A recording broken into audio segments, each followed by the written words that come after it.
stranger? You're no stranger than anybody else. You do, man. How y'all doing? So how was that really sorry?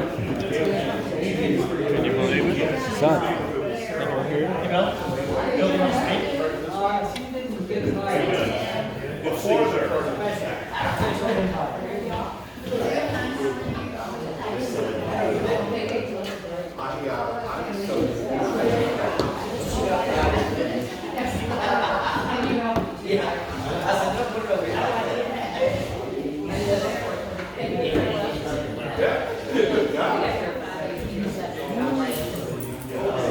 Oh man. Yes, sir.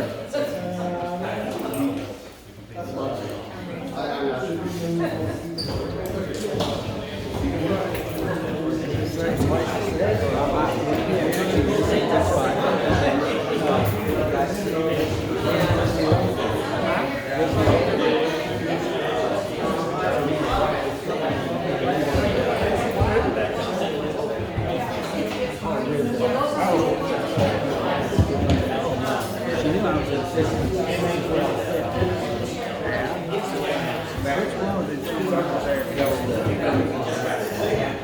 The temporary manager is the big guy in the dark suit. This is the temporary manager. This was the first time I've ever met him. His name's Robert Sheets. Sheets like S-H-E-E-T-S. Yeah. Robert Sheets.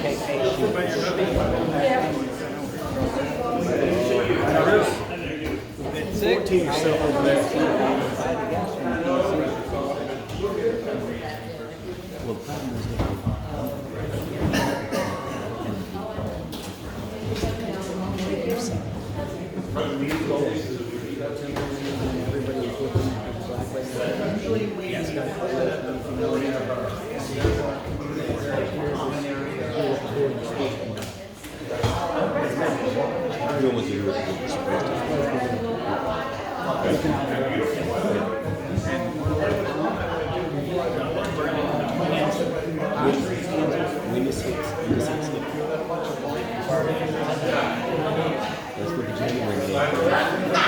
what's up?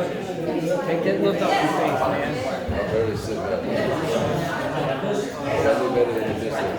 I thought I was going to get, truly, I didn't hear from anybody all day.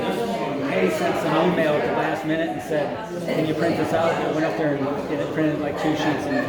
And the other day I said, I need ink.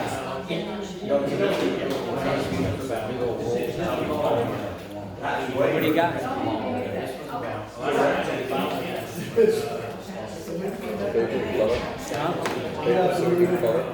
Do what? Did you bring crayons?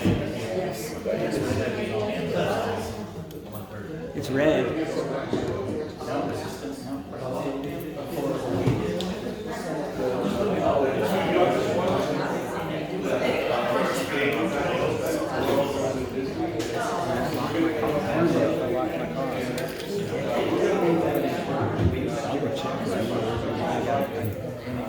I know it.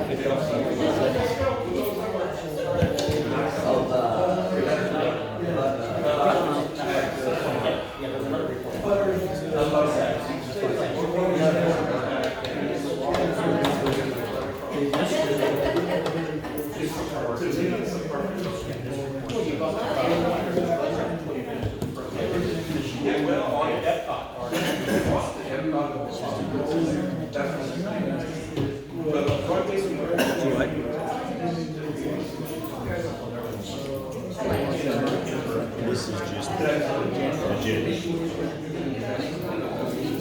You got number 1 should be introducing these papers. You got number 5 should be number 1. Yeah.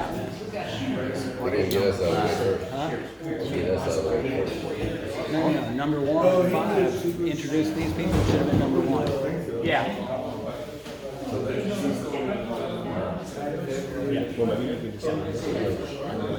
Yeah. Geopolio.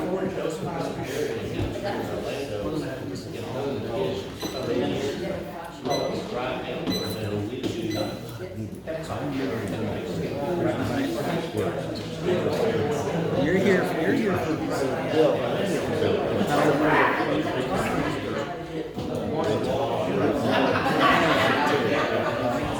so I'm having real trouble on these ACC plans. I can't figure out what these houses that if they're in Winning or not. Should I ask Chad? That's a waste of dress.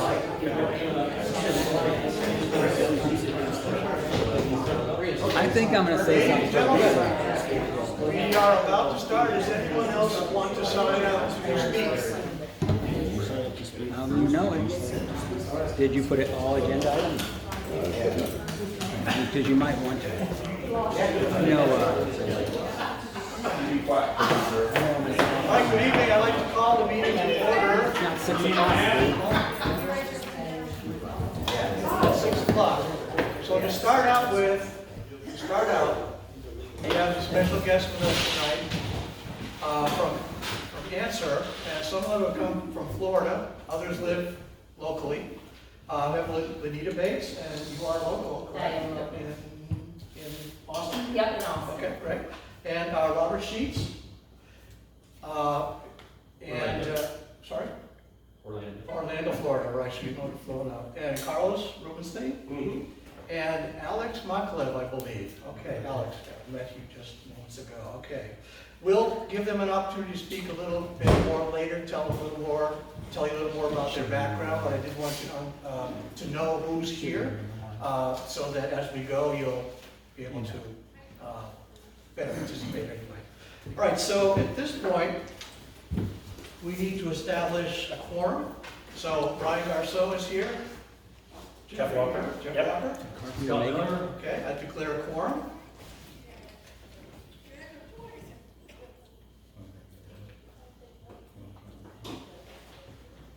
All right, so the next thing I'd like to do is, we usually do this at the beginning of our meetings.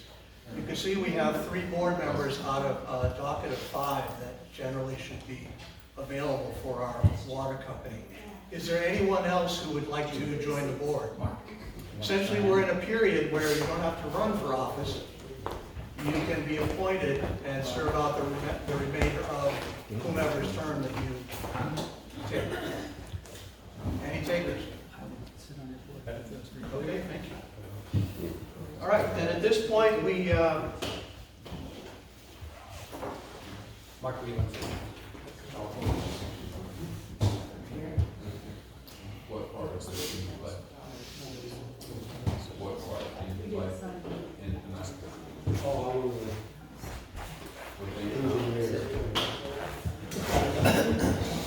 I have one other son. My son is an engineer. We'll try to get along.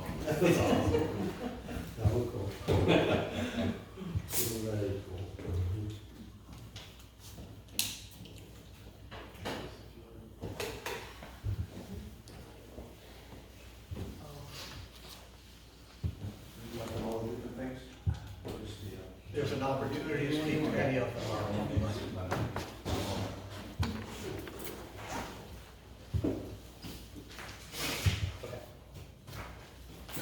Any others?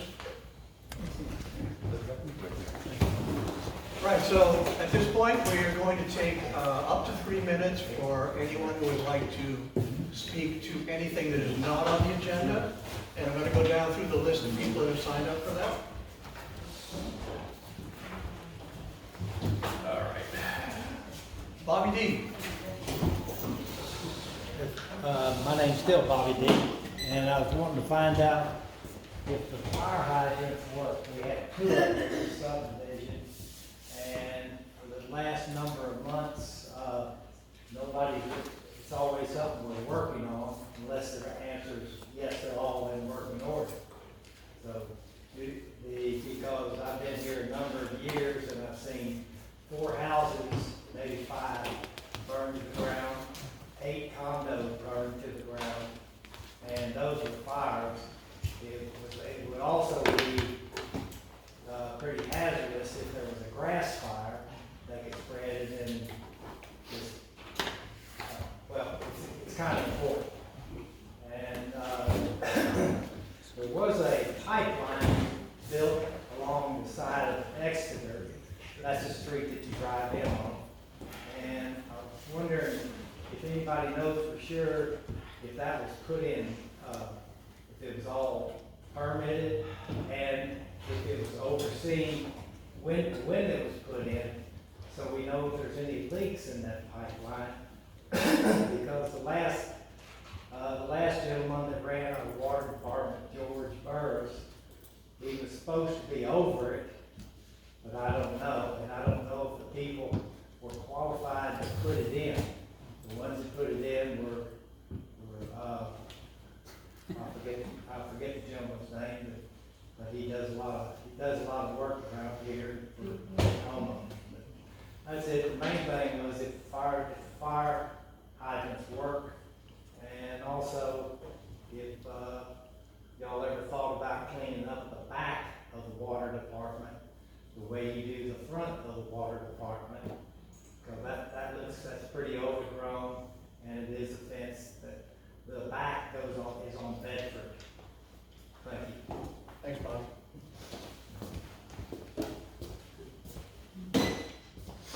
John Lowry, is it? It's my mistake, I signed that as attending, mistake. He wants to speak. Oh, okay. He signed it as an attendant. Oh, very good, okay, very good. Jeanette Roses. I'd just like to say that I think I speak for a lot of us here tonight, that we're extremely relieved that the PUC has finally heard us and has appointed a temporary manager to come in here and help us get out of this mess that we are in with the WOWSC.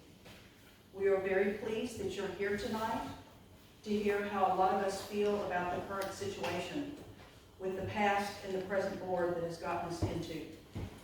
No one in this neighborhood is even remotely qualified to run a water company such as ours. We need someone that is completely unbiased to get this water corporation back on track and that is not here for personal monetary gain. We hope that you will use your complete authority that the PUC has given you to run this company as you see fit and to not be influenced by this present board. Thank you very much for being here.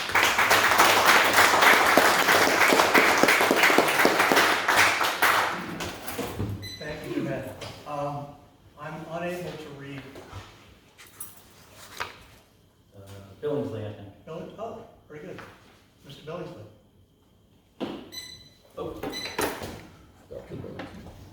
Well, I would just like to thank everybody that come. You're one of the largest crowds we've had. We've had a lot of meetings in the past with little or no response. And I think we've got a lot of people interested now since the PUC has decided to help us and come to our aid. We had to make many trips down there to get them to come, but they did come. And so I'm glad they did, and I'm glad that our people that's part of this water company, because everybody here is a part of it, they're owners of it. And so I'm just thankful for everybody to show up tonight, and thank you for coming. Thank you, Bill. Jackie Jensen. No, I just thought I was signing in. Okay, appreciate that. Oh, come on.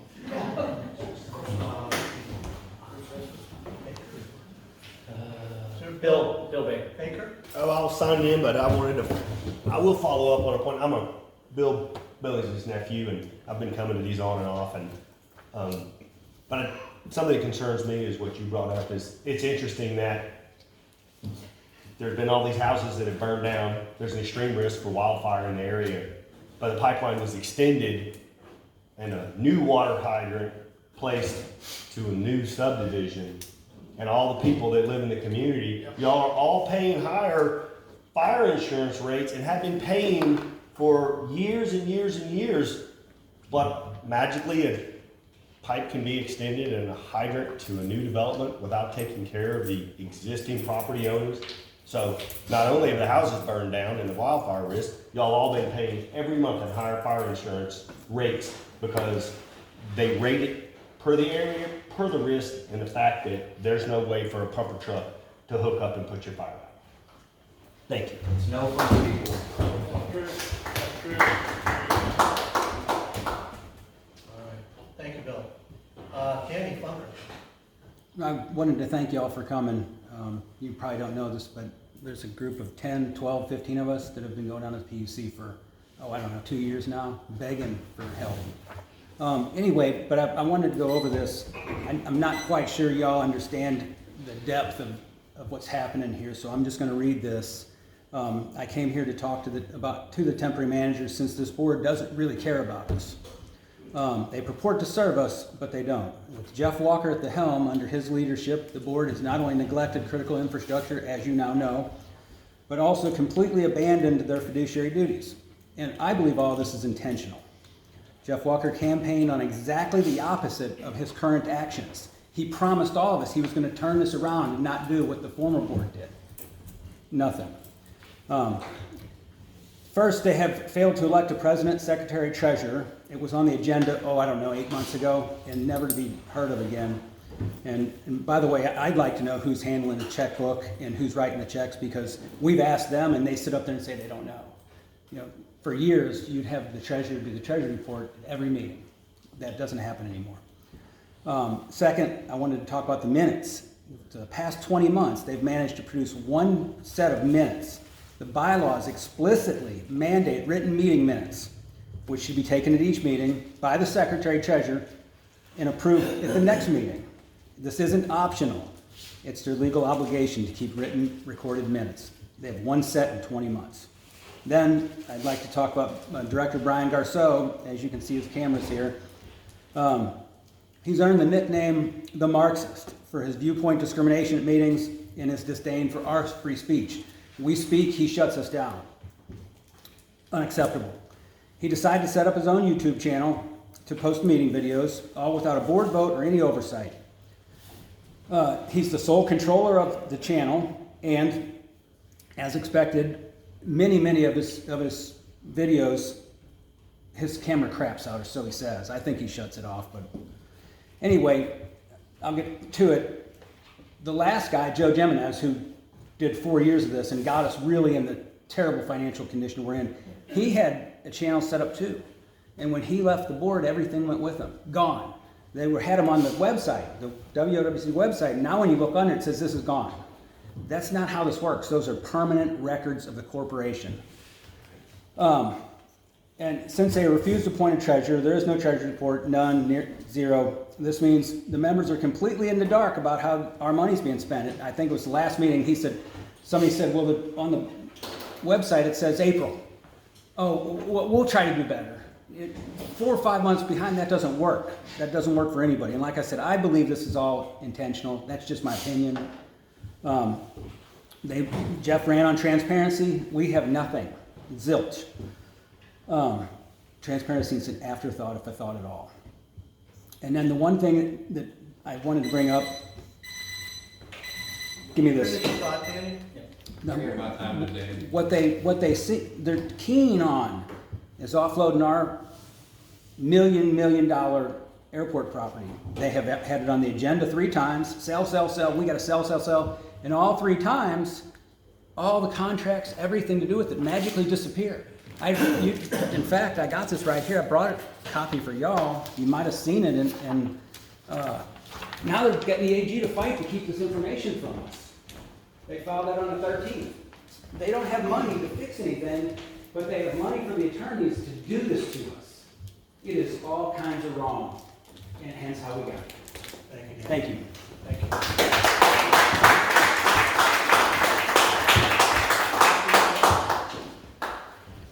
This is a letter I received via snail mail from Jeff Walker. I had a professor at the University of Texas graded, a friend of mine. He gave it a 40 for grammar and punctuation. It's unbelievable. It's so poorly written, you can hardly follow it. Good luck if you want to read it. You guys already got it. My mother, asking for her refund for $1,800 something, sends you an email. And somehow, I guess your secretary forwarded it to them. She didn't send it to them, she sent it to you. 0 response from y'all. Wow, I didn't send it to them, and then that generates this letter to me. This water board has spent, approaching, if not past $200,000 since February. They won't give you January and February's, legal fees, but they'll give you, since then, they're approaching 200 grand. They're just trying to give their money, in my opinion, but for whatever reason, it's unacceptable. We're paying lawyers to do agendas and minutes. Where are the agendas when we got agendas? Where are the minutes? Unbelievable, unacceptable. Hey, do they have a copy of that?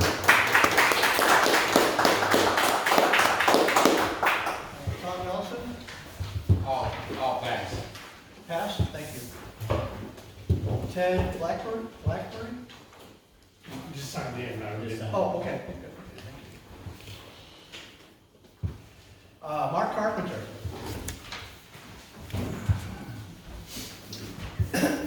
Well, those of you who've been here on a regular basis, I hate to put you through all this again, but I thought it'd be pertinent since the new manager appointed by the PUC director is here, commission. So I thought I would go over it again, because I only just started this crusade in February 10th of '23. And gotten no response from anybody on the board, past board or the current board. We'll read this out loud for everybody else. So this is a reference to, I had bought the property at 325 Kendall Drive. And when I bought the property, at the Windermere Oaks Water Supply Corporation Board meeting held on Friday, February 10th, 2023, I addressed the board regarding the unjust charges related to the standby fee imposed on my property. First, let's get some facts straight, which you seem to continuously ignore. Past water service, the lot in question had water service because there was a house standing there and the house caught on fire and the house burned down. When I bought the lot, the meter was in place and the water meter was still in place up to that meeting on February 10th, 2023. I'm left questioning who took the water meter out and who authorized it. So I approached Joe on it, he denied it. I approached you in the last meeting on September 17th. I asked you to look into this. You said you got my email address, you were going to give me a call back and respond back to me. Nothing ever happened, of course.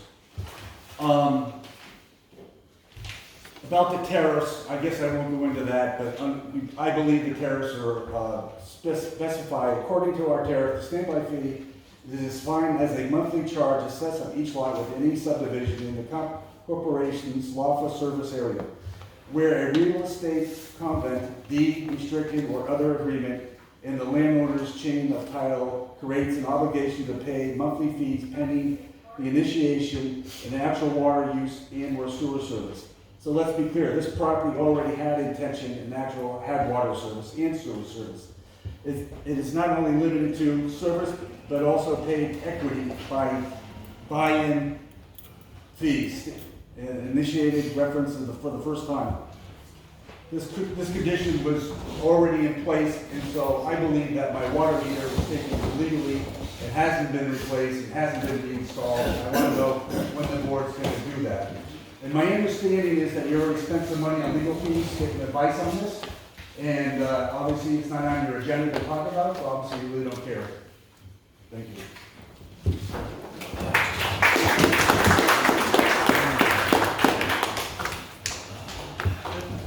Thank you, Mark. Donna Carpenter? Donna's not going to speak, I'm going to speak on her behalf. Yep. Thank you all very much. All right. He said he's going to speak. Hey, I'm speaking on Donna's behalf.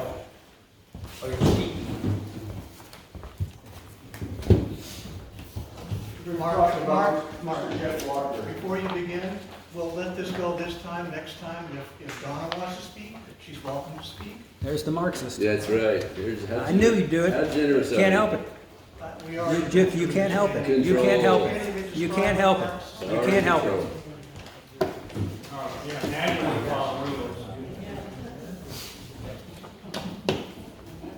Rules for me, not for me. So, I'm just going to talk about real quickly about what Jeff Walker promises in the past, okay? So, he promised when he was running to come on this board to audit the books from 2015 to 2022. Walker campaigned on demanding a full audit but as director has even not secured the audit for 2022. Saturdays meetings. Walker promised that we'd have only meetings on Saturdays, so more people could make the meetings. Instead of being on a Tuesday night, there's a lot of people have to work in the city, have children, have soccer games, and other things they must do. We've only had 28% of the meetings have been on Saturdays, 72% have been held on weekdays. Stopping meter sharing. Walker promised that he would put an end to sharing meters. There are people in the airport and the community that share the same meters, which is ridiculous. And he's done nothing about that. Transparency and accountability. Walker positioned himself as a voice of reason. He promised transparency. Reality, under his watch, legal expenditures have cost out hundreds of thousands of dollars. Even Joe Genovese would be even envy of his spending ability. Destruction of public records occurred, including Jeff Walker's admitting to deleting records of text messages related to the IRS investigation. Fiscal responsibility. Walker pledged to control spending and ensure financial responsibility. Reality is the board has spent $1,600 on one meeting agenda alone for the legal services to draw up the agenda. Wasteful spending has exceeded the legal bills $163,000. Retaining staff and stability. Promise to improve leadership and organized stability. Reality, under Walker's leadership, the manager resigned in January 24. 2 accountants and 6 different directors also left the board. Following proper procedures, Walker's campaign on restoring order and efficiency in the bylaws. The reality is, he frankly disregards standard practices such as fabricating stories and allowing Garshow to impose censorship on the public comments. Protecting water resources and infrastructure. Walker promised better management of water resources to reduce losses and safeguard the infrastructure. Reality is water losses have gone skyrocketing. We're losing roughly about 30% of our water to somewhere in the system. Duties and organizational leadership. Walker promised responsibilities, governance, and fulfillment board obligations. Reality is Whitney Road Water Supply Company has no president, no secretary, no treasurer, no public information officer since March of 2024. No meeting minutes have been made available. No other current financials have been provided to the public, violating fiduciary responsibility and eroding our trust. I'd just like to ask 2 more questions to everybody that's here today. One is, are you happy, and I want you to raise your hand if you're happy with this board? Okay, so nobody's happy with this board. And my second question, did Jeff raise his hand? All right. You didn't even look. Did you do this? Okay. You didn't even look this way at this table. Yes, sir. Okay, my second question is to you. Are any of you going to vote for this board in the next election? Raise your hand. No. No. Yes, look this way too. Grizzly. Who are the people that are sitting up here? I'd like some introductions, please. You missed it. They're the people you know who's sitting. That's a lead-in. Josie, we will get to that in a bit. It's on the agenda. They're 5th on the agenda, not I did first. introduce them at the start of the meeting, but we'll give them an opportunity to speak. All right, we have item number 5 now, which is operations report and discussion.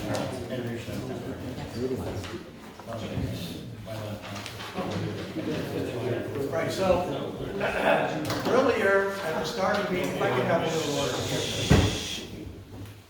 Thank you. All right, so we have our guests here from Answer.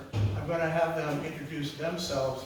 Who would like to introduce the team? Okay. All right, thank you. Yes, Lenita McCauley-Bates. I am from Answer Advisory. I'm Senior Vice President. I'm sorry? Yes, Lenita McCauley-Bates, Senior Vice President at Answer Advisory.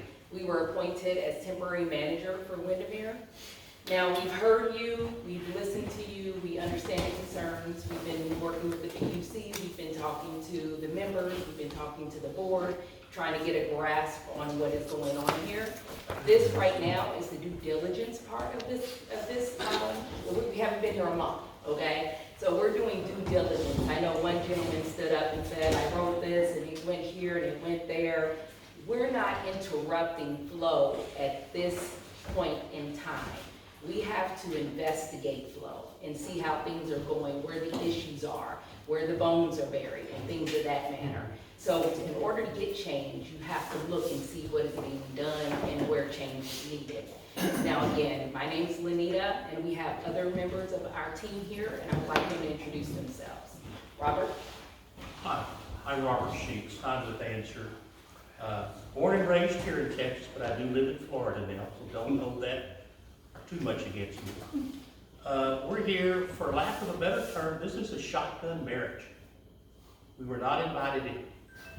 The PUC reached out to us because of our expertise and experience in helping troubled, fledgling systems.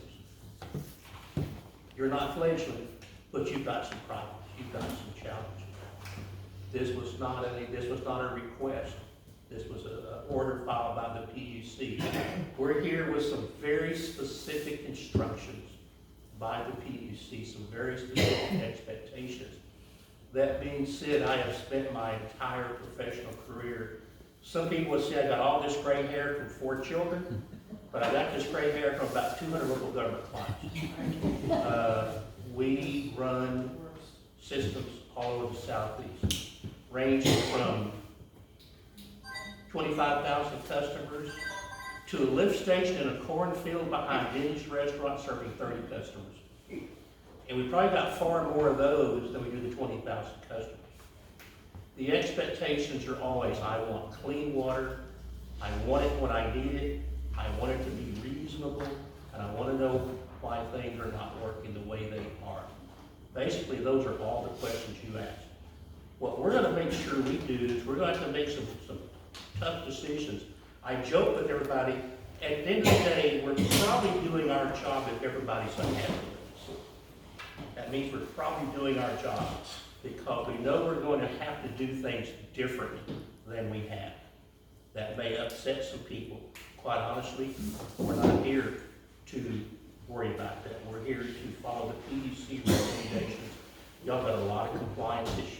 But mainly what we want to make sure we do is when we take back to the PUC a new rate tariff, it represents really what are the legitimate needs of this system.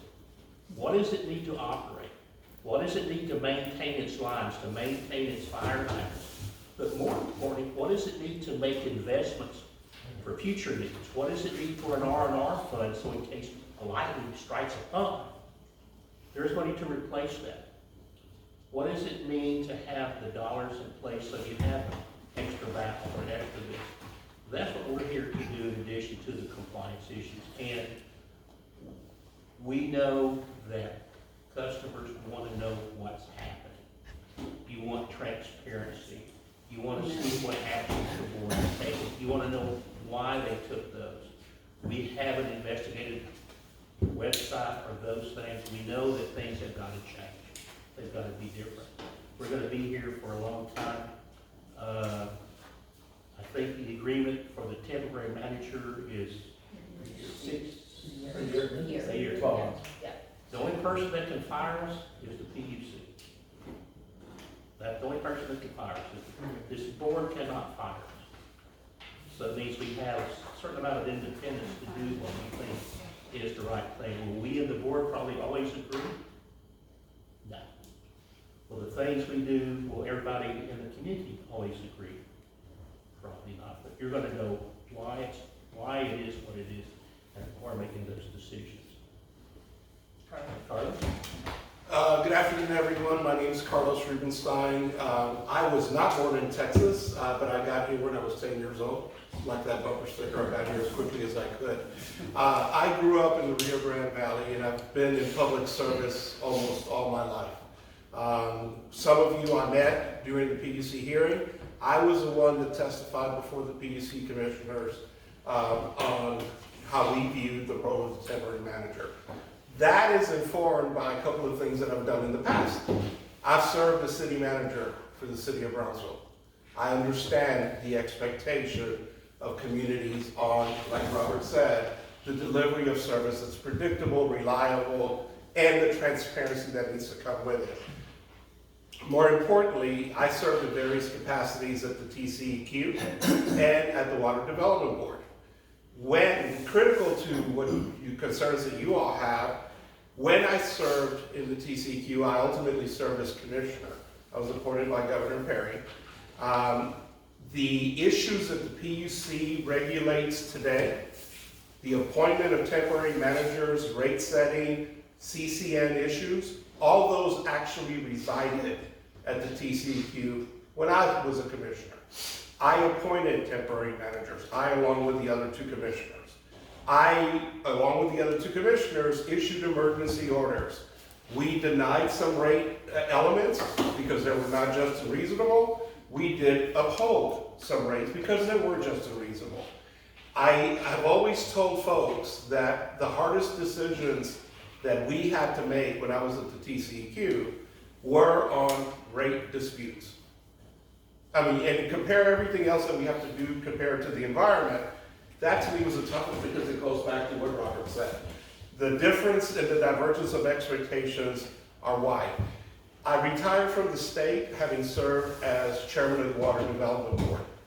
Water Development Board is a state agency that does the projections and oversight as to how our water science and water resources are occurring. More importantly, the Water Development Board is also the entity that assesses the needs that communities, that entities have for funding to support, in a compliant way, the upkeep, the maintenance of the system. I'm proud to be part of the Answer team. Look forward to working with you all here, and I've heard your concerns. I heard them that day at the PUC. But as you heard me say during that meeting as well, we need to hear from everybody. Because the path forward is going to be somewhere in what we are able to discern. The one thing I will reiterate, and it ties into what Robert said, we only work for the PUC. I was very clear with the PUC commissioners when they asked about the uniqueness of this situation and coming in where there's an existing board. It was very clear. In all of the efforts that I've had relative to temporary management appointment and receivership, you cannot do that well if you serve several masters. And we intend to find the path forward that puts the utility in a sustainable way. I promise you, I agree with Robert. There are things we're going to do that the board members are going to say, what the hell were they thinking? There are things that we're going to do that you're going to say the same thing. The one thing I do promise you is we believe 100% on transparency. If you can't explain it, then you shouldn't be doing it. That's all I have to say. Thank you. Would you like to say something? Yeah, Alex, we got one more. I'll be very, very brief here. My name is Alex Macklin. I live in Austin, so I'm not too far from here. I'm a managing director for Accenture. Accenture is the parent company for Answer. My job is really to support the team here, make sure they follow the specifics of the PUC, and obviously serve you and meet your needs. So that's the team here, and I'm here to support them. I just want to add one thing. We also serve as permanent manager for over 70 systems. With combined budgets of about $100 million. And each and every one has a contract operator under contract that we're responsible for overseeing and maintaining they do their job. Well, and I think it's important to also recognize that among those 70 entities that you serve, one of them happens to be the federal government and the Department of Defense. Yeah, we were fortunate enough about 9 years ago at a request of the Department of Defense and Defense Logistics Agency to compete for a project with a lot of very, very large firms. And we were successful winning that. Actually, it's a 50-year contract. Correct.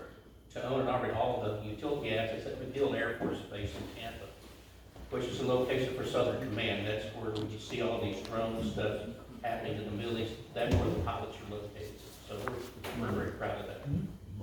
Thank you, Ron. Good. I'll ask one quick question. It's my understanding that you guys have complete autonomous control of our system now. Is that true? It is. So you have veto power over this board? That is true.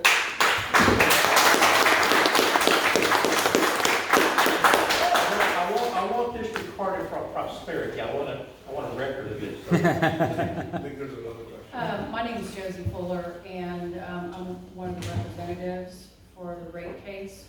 And we worked long and hard to try and get this to where we're at now. Unfortunately, not wanting to be here, mind you, this is not where we wanted to be. What we want to do is, again, do the transparency thing. We have assets, and those assets can be used to upgrade our infrastructure or lower our rates, whatever you want to call it. These guys on the board, they're trying to sell a property, undisclosed buyer, undisclosed price. To their friends. And we're at the mercy, or not mercy, I guess it is mercy, because they just do whatever they want to. So if you all are here to do the right thing, is all I'm asking, then first and foremost, it's to stop the sale so that we know where the money's going. We just spent $2 million on legal fees. These guys, another $163 million, or $163,000. So we're tired of the legal fees that they feel is appropriate. It's not. And that's where we have a problem. Those records with PUC, when you see them, the prior board is the people who actually put those in PUC. So not our problem that they misguided or alluded you to the PUC to lower our rates. Give us credit. We don't even know what we've never seen one balance sheet.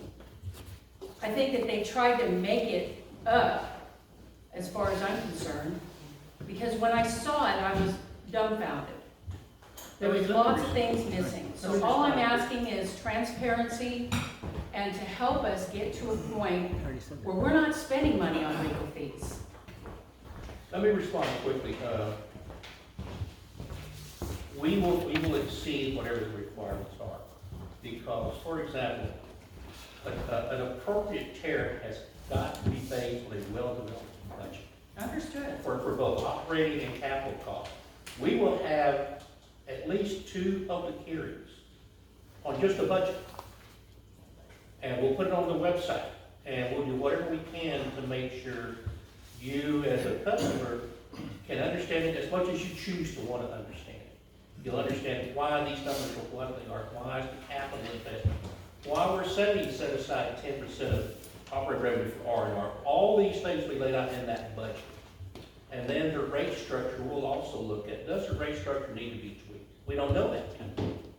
But how do we structure it such a way that we're paying for today and tomorrow over some period of time? So there'll be ample opportunity for this community to review and comment those numbers that go into the tariff. And then when we come to the rate approval process here itself, there'll also be done in the public meeting with the appropriate public hearing process for you to come and voice your concern. I want to know how you're going to figure out the assets. That's what's going to save us, our company. You're speaking about the land. Yes, I am. Yeah.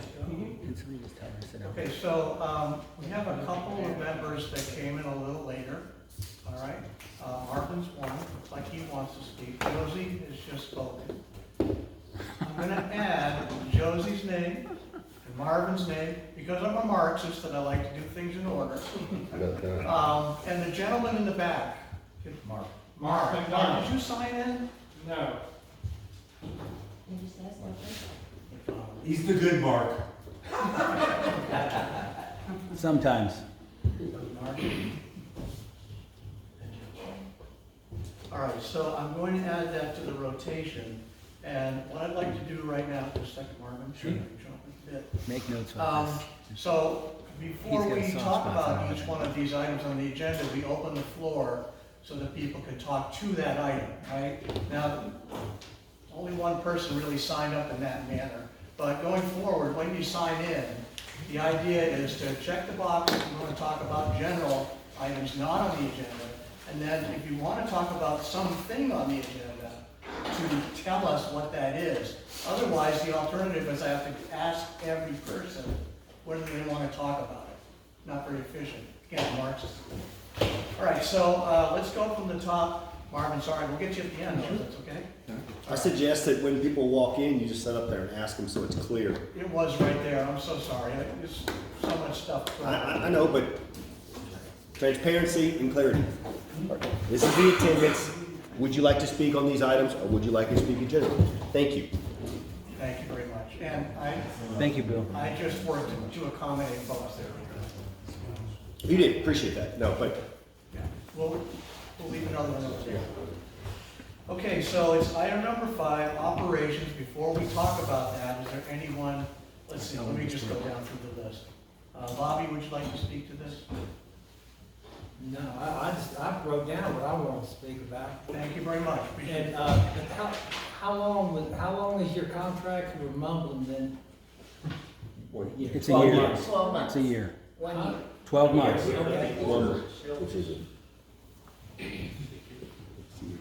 And John Lowry, did you mention that you were just signing in? Correct.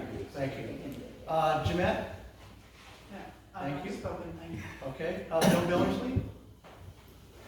No, I don't have anything else to add. Okay, thank you. Bill? I'm good, thank you. Okay. Jackie, no. Danny Funker? I can't wait to hear what they have to say. Bruce? So you wanna wait? Mark Carpenter? Yep. So, operations. Just so you're all aware that operations, this community's been in the dark about everything. This board, the previous board have not discussed things with us, allow us to vote on things, do things behind closed doors. Our infrastructure is very old, and it needs a lot of work, obviously. The asset is the land that will help protect us. Some of the infrastructure, my personal experience is one of the things that happened. One of the water mains broke on my property, actually on my property. And when they went to fix it last winter during the freeze that we had, they dug it up and it was actually had broken there once before. And what a lot of the infrastructure in our community is actually conduit pipe, electrical conduit pipe is what the mains are. It's not even scheduled, the right schedule piping to be used for water, potable water. I think that that time they ran around almost the whole community and had to shut off every valve in the community to try to shut the water off where the break was on my property. Most of the water valves don't even work, and they aren't even labeled what part of the sections they work. We paid, I think last year, or the year before, to have a study where all our piping is and all that. And we never got it. And we never got the report from the board. They spent money on it, I don't know how much it was, but maybe $3,500 or $7,500, we never got any money. So there's been no accountability on the operations of our water company to the community. These people and myself have been in the black, in the dark. Both the previous board and this board do not consider us equal to them, even though we all buy in and we all own part of the water company. But we're not treated that way. We're treated terribly. And I'm glad that you're here and that you need to recognize and you need to talk to some people one-on-one in our community so you can get the other side of the story. Thank you. Thank you, Mark.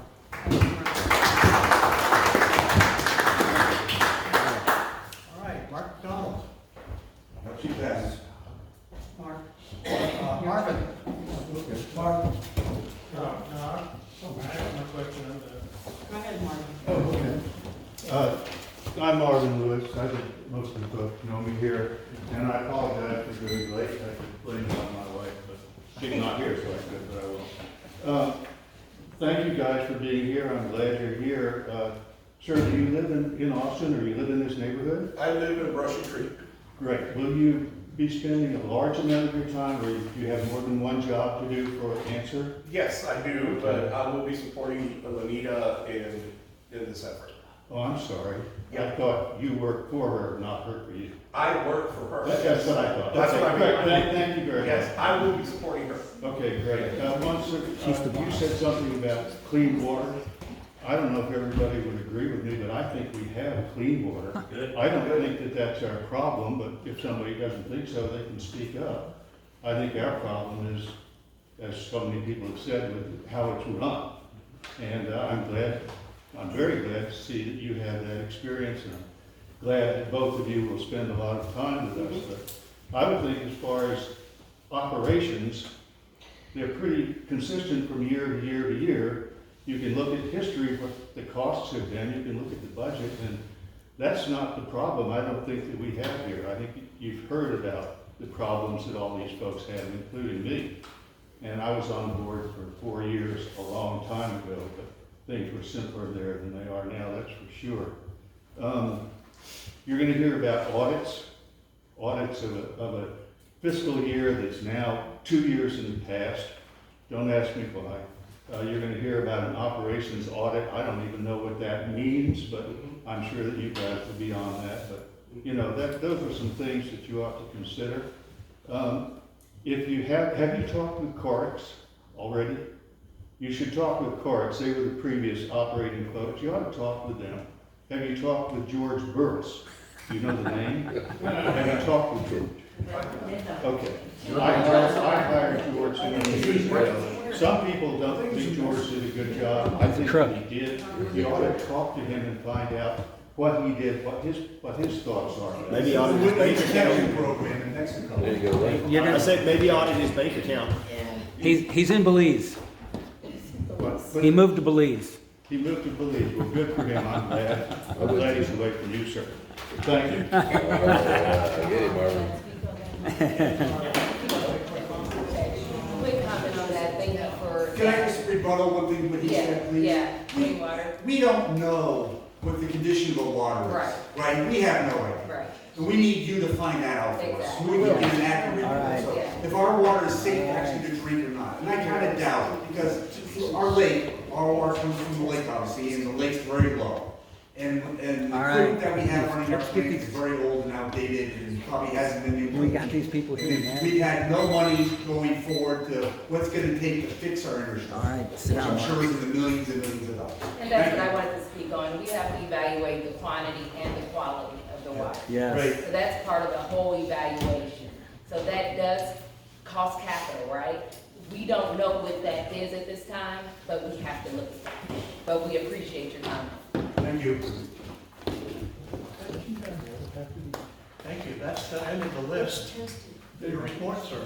Okay. May I ask just one question? Go ahead. Doesn't our water have to be tested on a regular basis to determine that it's drinkable? The TCQ, if I could, the TCQ is the state agency that permits operation of public water supply systems, wastewater systems. They issue permits or authorizations for the entities to exist. They do have national standards that need to be followed, and that's how compliance is measured. And it's part of our assessment that we will go through. I have a question, if I may. I'm sorry, Tom. Do you have reason to believe that our water is not drinkable? No. No. Thank you. No. Thank you very much. Thank you very much. The point Marvin is trying to make is we've had operators in existence up until today that's producing good water for us, and certainly within the guidelines that whomever is giving it to us. I think that's true. Yeah. Yeah. Tom, quickly? This is to the PUC bumps. Above and beyond operations, will you delve into the potential nefarious asset and financial mishandlings? Or are you here to assess what it will take to move forward and how much it will cost us as ratepayers to get there? I understand the question. Our goal here is to put things in place so going forward, we're complying with every rule and regulation. We're not here on a witch hunt. What about the PUC audit? No. Sorry? They're gonna talk about that. It's a part of the compliance stuff. Yeah, there is a huge list from the PUC on various compliance issues. They expect us to address those issues, working with you to satisfy the PUC's requirements. And each one has a time frame. The audit, the annual meeting, proper elections, only selling to customers, not non-members. All those things it's a long list. We've got to spend our time making sure you come into compliance with those things. I'm not here to see if somebody ran off with a bucket full of money last year. That's not our charge. Our charge is to make sure nobody runs with that Come with public the money audits. tomorrow, going forward. I hope I answered your question, but if we see something wrong, we have to fix it. Correct. From here forward, there will be no Yes, historical yes. investigation or We- consideration of the thing done And in you the might past. find us a little more cautious because, I think I mentioned this, anytime we do something that's radical, I wanna make sure it's right. I also wanna make sure it's smart, because there can always be big differences between what's right and what's smart. It's a real waste of your time and our time to come to you with half-cooked or incomplete ideas. We want to make you come to you with complete ideas, and if we can't stand the onslaught of questions, then we've got a bad idea. We've got a bad approach. In closing, are you here to protect the current assets that the association has now? Yes. Yes. Yes, absolutely. Yes. That's the PUC mandate. The PUC has declared this system has been abandoned. Right. You know, that's upset a lot of people, that term. Well, our goal is to make sure we have no reason for that term ever to be used again, going forward. It hasn't upset us. We knew it. It's upset them. And Grizzly Bear. I just have one more question. Are you aware of the sales that they're trying to push through for the asset that's over at the airport? We're aware that there is a transaction on the table. Okay, We have not yet been brought inside the room on that. We have not seen the document, we have not reviewed the documents. I've been involved with numerous real estate transactions. I'm a lawyer, you know, I'm not a broker, but I know when something doesn't pass the smell test. right. I assume you mean potential transaction, not completed transaction. We're going to look at it, and it's gotta be those things consistent with the needs and the goals of this board, because those are one-time dollars. They don't come again. So whatever that amount winds up being, we wanna make sure it's the best dollar, best amount we can get. And then those dollars are used to make the proper investments in the system, so it doesn't all fall back on the ratepayers' back. And hopefully also to set aside a sufficient number of reserves, so if lightning does strike a pump, it can be fixed without going back in for a tariff increase. Shouldn't a transaction like that be brought to the public and maybe go to auction or people know and not be done without the members knowing? Because there's history of other transactions, which when I heard the comment you said you're gonna, I believe it was, had to discover the bones, I think, is what your term was. So there's a lot there to dig up in the past. And what you're hearing from these people is the frustration of the past, not only from the current people sitting up here, but people who have sit up here in the past and people that are long gone that possibly did abscond with the buckets of money which you have just said you're not going to look at. So for any of you here who think that these people are going to dig into the past, I'm not hearing that's going to happen. We have to conduct the level of due diligence that satisfies the PUC, satisfies our professional ethics, and satisfies the community. There's nothing that will be done here that I'm aware of that has to be done outside of the sunshine. Correct. Hence, that reason I gave you that letter that they just filed with the Attorney General, trying to keep every aspect of it hidden from us. Well, we've not looked at that. Okay, no. If there's particular proprietary information that is exempted, we'll look at that. We had I don't mean to interrupt you, but we had a real estate committee, and they just fired him and then hired Jeff's friend to take over the transaction. And even their attorney said they should get an appraisal, and they didn't get an appraisal. Well, we're gonna look at all that. Okay, all right. There's just some basic questions you gotta ask. You gotta have answers to. And the $2 million that they spent in legal fees was on the other piece of the same property, and the director was found to have conspired against the company and breach of fiduciary duties. And they spent all our money protecting that person. A jury in Pernet County.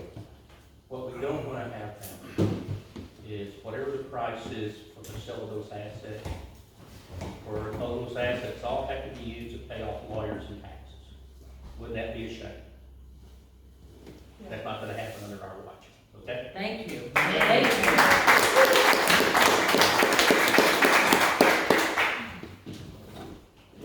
We don't want y'all to go away.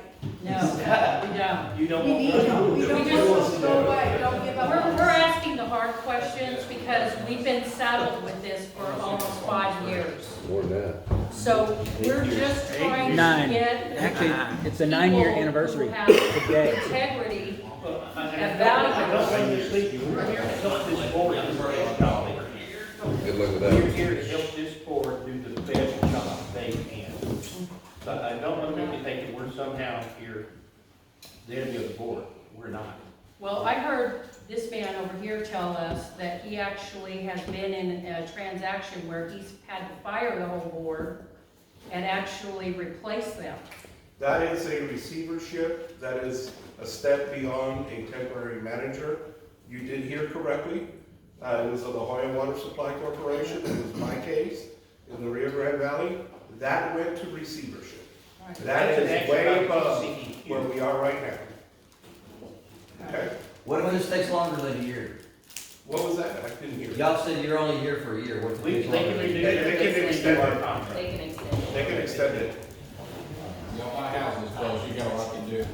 Yeah, that's the truth. And we also encourage folks, if you want to join the board, to join the board. Yeah, we're gonna That is. test you. Yeah. Can I speak to that? All right, you guys perhaps know already, but directors have been sued, and they've been sued more than once. And there are many people, and trust me, I'm one of them, who will not go on the board for fear of people out here filing personal suits against them. And if you guys are there and can give people confidence that they can serve on the board without getting their lives put at risk, then I think there are people here that would like to do that. We have no DNO. We hope we We have no can. DNO. The lady just said we have no D&O insurance right now. That's a I don't shocker. know I if can't that's- believe that. No. I don't know if that's true or not, but anyway. You're not on it, But- are you? I can't believe that. I can. I'm being silly.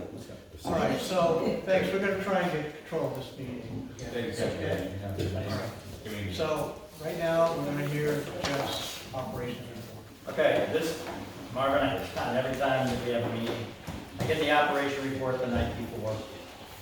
These group over here had a meeting with them this afternoon, their first meeting, I think, Robert and Anita? Yes.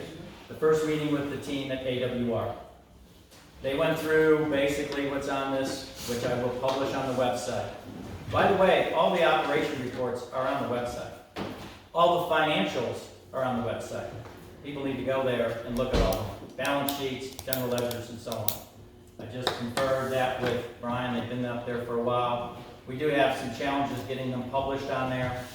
Numerous emails get sent, but we're trying to work through those issues.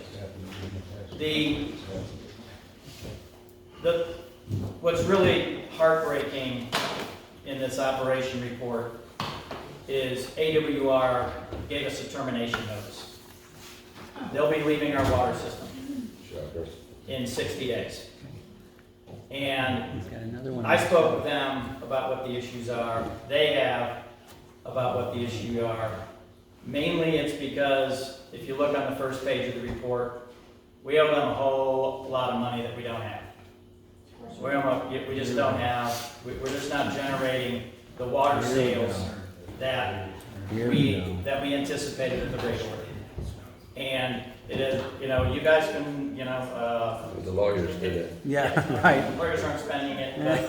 But, so they had a meeting with them this afternoon. I will publish this on the website. This is their summary of what they found out about working with us. I don't know if Robert wants to share his feelings about or his comments about the meeting with them today. I will leave that to him. If he does it, I will, but I'm not going to go any further. I don't know if you want to go any farther on that or not. I'll first be happy to share this. We met with Tammy Target, And the gentleman from Cal, Lando, and then William. Yes. And William. Very, very nice people. But they simply said that the environment here was too hostile for them. And they needed to make sure they could get paid on a regular basis. Those two were the main items they said forced them to this decision of providing the water supply department with their 60-day notice. And we talked about that. We said, give us a week and we'll come out and see if things have changed. And they said, well, we won't withdraw our notice, but if there's something that happens in a week, we might reconsider, but I don't think so.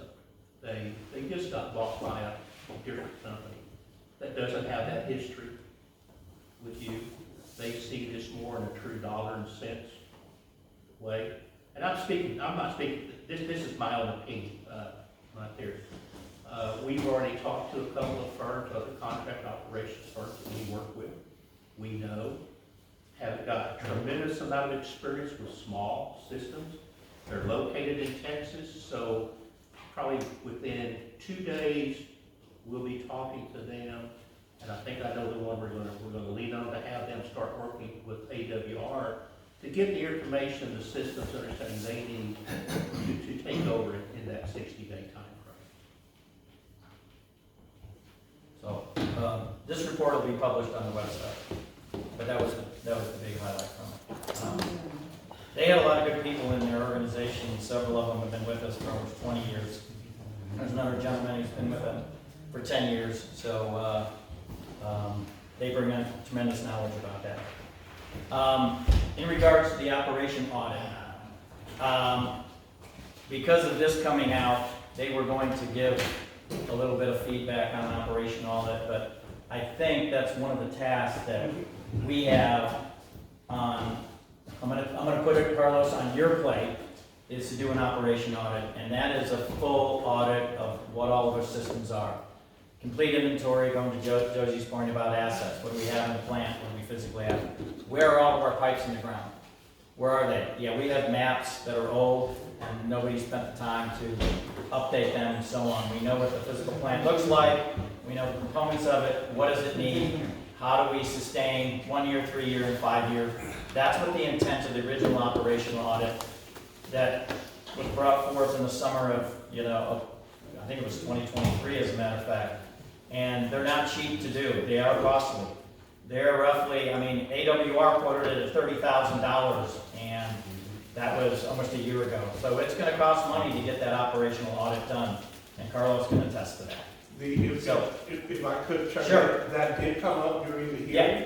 Yeah. And I think if we could. Excuse me, Carlos, that came up in your meeting with PUC. With PUC. Or AWR. Okay. Yeah, if you remember, Commissioner Jackson in particular asked point blank if we had the capability and understanding of how to do an asset management plan. Mm-hmm. To me, it's synonymous with the operational audit. The board likes to call it an asset management plan. There's funds actually that can be acquired for that. But we're speaking the same thing, and the expectation from the PUC clearly was that at some point an asset management plan is needed. To everything that Robert said, you cannot have a credible path forward. If you don't understand where your baseline is, that gives you a baseline. Yeah. We just want to make sure that whatever monies are spent for no reason, because keep in mind, the only source of revenue this system has is you, the customer. So we spend $1, we spend $100, or we spend $100,000, it's going to fall on your shoulders to pay those. Now, there may be places we can get grants. We haven't, that hasn't been discussed, we don't know. But these are all things, we have talked to everybody that supports Water Supply Corporation, with the exception of the auditors. We have not yet been able to get a call set with them. We're going to be talking to them this week. They both do the monthly bookkeeping report, and they're also the ones working on the annual audit for the system. So we have not talked with them yet. Robert, but you have talked to our billing people, right? Oh, Lori? Yeah. Yes, we talked to Lori. Yeah. trove of information. Very, very helpful. I just want to remind you that that asset that they're trying to sell is worth over $1 million. No, it's So you worth have about 2. money Sit to down. play You with. know what the airport project? Yes. Understood, understood. And you can't do an asset management plan without knowing the assets. So that's one of the things that we have to provide is a list of assets. Currently, we're kind of starting at ground zero right now. We're attempting to find some additional information within this next 45-day period. We're talking about things as simple as how does that water treatment plant out there? Understood. We're an hour and 15 In other words, a minutes. fixed asset list. Been talking. We don't need to read. I understand the fixed assets, but No. I do understand the fixed asset. I just want to make sure that we get the value of the property so that we aren't held, because see, at the end of the day, No, that's not true. we're the ones who Oh, pay no.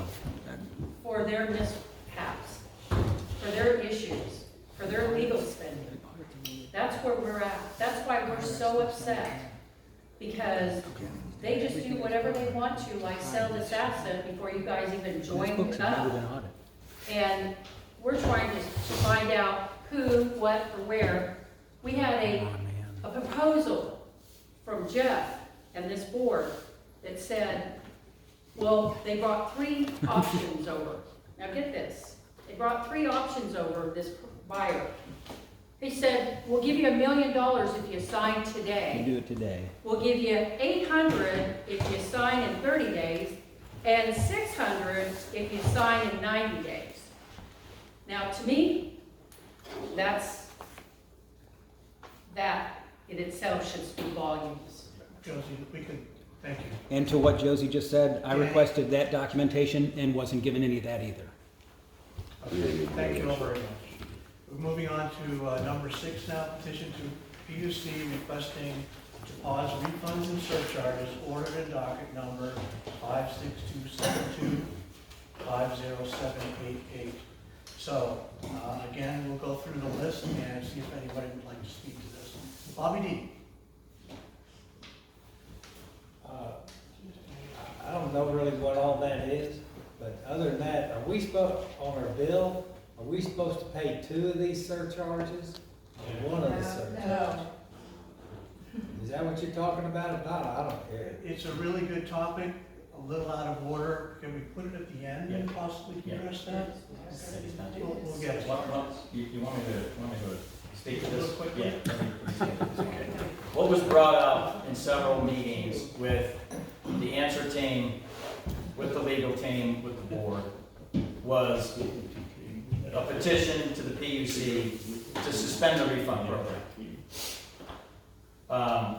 And to get a better understanding from a revenue standpoint, because as anybody wants to see the director's report, we can feel free. We generated from 120 users last month. Here we go again. 59 users. It's on the director report. There was 59 users who bought 0 water. And we're in the water business. Don't you have a base rate, Jeff? We do, but the refunds, the problem is, Josie, the refunds are greater than the base rate. So that puts you in a negative. Of those 55 users, we actually were supposed to give them a check. Because if you look at the rate, appeal, refunds are greater than base rates. That's a fact. So if you don't use any water, you're getting an actual credit on your account. Because you didn't use any water. We're in the water business. I'll let Hang on, let me just finish, because I know where we're going. So that was 59 users. The next users of category, which I've spoken about this since the first of this year, because of the rate structure that they did. People that are under around 800 to 900 gallons of water, as you've seen my bill, are in my bill. Well, Jeff, we didn't spend the money on legal fees, that's the problem. No, we didn't do it. Just let me finish, please. It's not about legal fees. It's not about any of that. We're never going to get out of here. It's about revenue. He's a liar. No, whatever, Danny. That's uncalled for. These are facts that are found in our director's reports. These are facts. We out of those users, that another 60 plus users only generated the corporation like $4 like $3,800 Okay, Jeff. we to the heard- bottom line. That means, wait a minute, Josie, you gotta do the math. You add those Already two did groups it. together. I've already done it. No, you haven't, because you don't look at the director's report. Unfortunately, Jeff, I've been here longer than you have, and I Okay, know well, what you're okay. trying to do. So, no, I'm not trying to do anything. So what's happening is our revenue is way down. I understand, Okay, and these guys will slowly, are and I'm slowly very contesting. glad that they're here. I know, and we are too. Point of We're order, these- we're on number 6. Yeah, we're on 6, hang on a second. We don't need to hear this giant. Why did you try to keep them from happening at all those meetings at the Public Utility Commissions? You just said you're No, glad I they're didn't. here. I When you went to the supported- Public Communications, you sat there and fought and fought and fought to keep these people from coming here. No, I How did not. can you I say supported that? it. It's in the docket. It's right there in the first paragraph. It was supported by board. We're on number 6. Can No, Dan, stop. Yeah, Stop. I'm sorry, I was You supported. too as well, please. Bobby D had a simple question. There are now 2 charges one charge per connection, right? The question is, per connection, what does that mean? Why are we now sending out 2 times a charge and to have it be based on a per connection basis? Answer that and that only. Okay, answer that. That's what the rate order says. It says per connection for surcharges. You have a water connection, you have a sewer connection.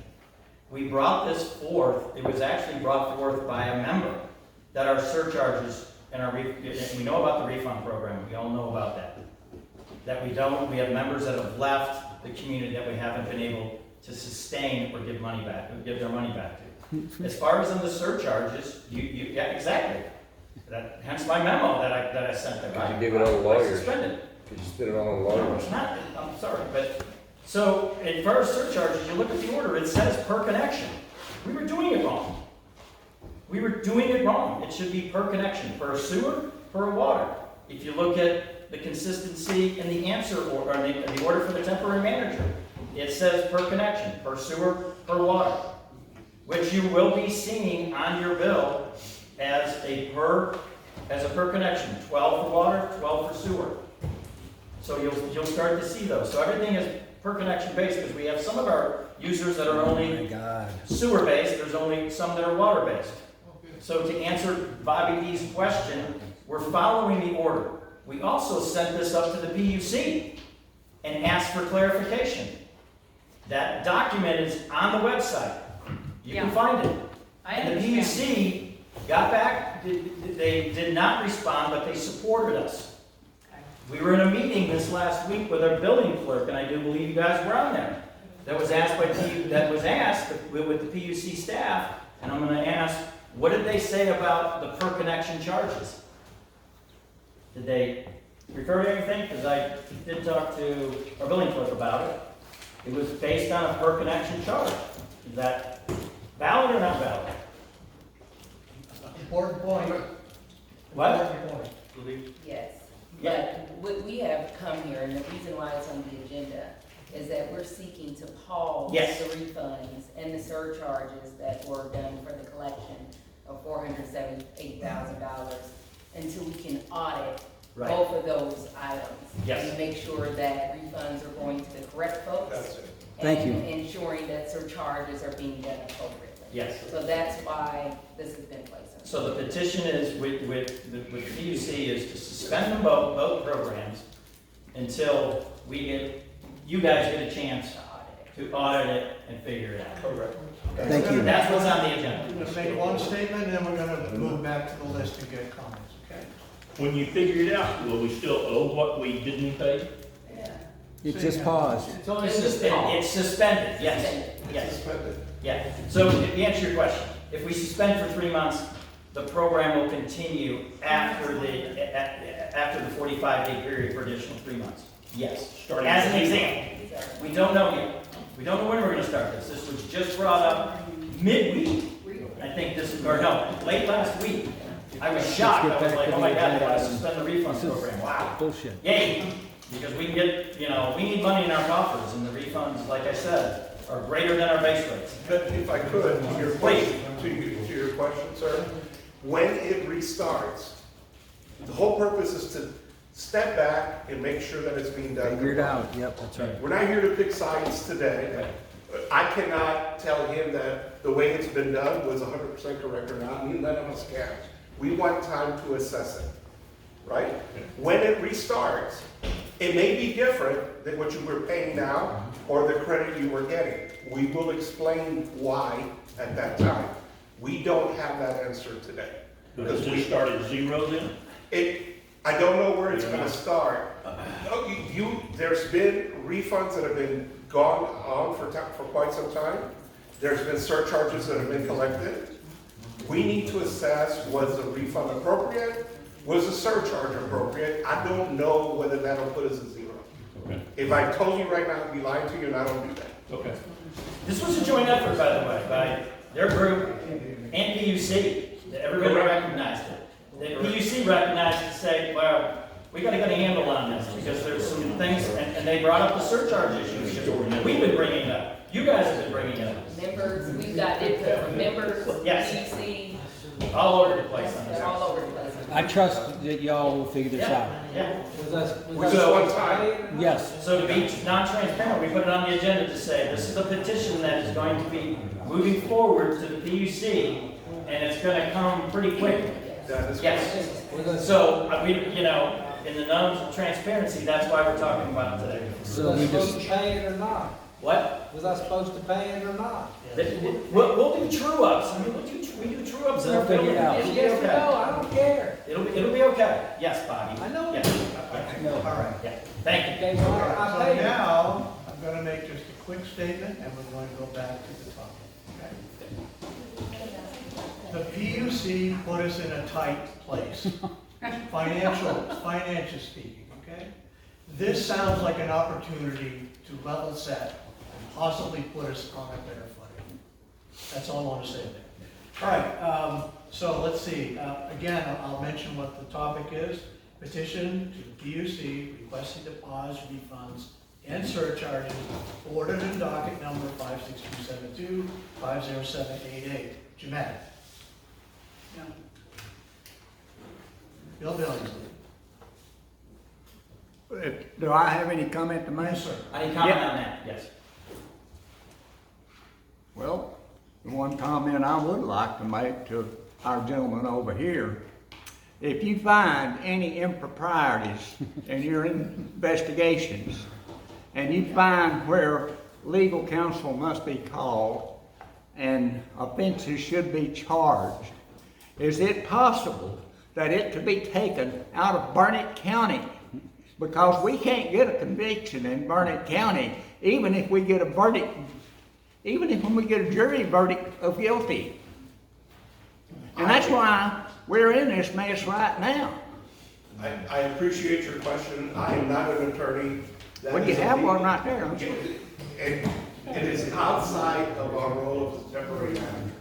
Now, I'll tell you, we will be looking at all the operations, and we will be taking appropriate action. What happens in a different setting, in a different venue, in my mind, in my opinion, that's beyond our scope. Thank You agree, Lenita? Yeah, I agree. Yeah. Was that Bill? Yeah. Thank you, sir. All right. Bill?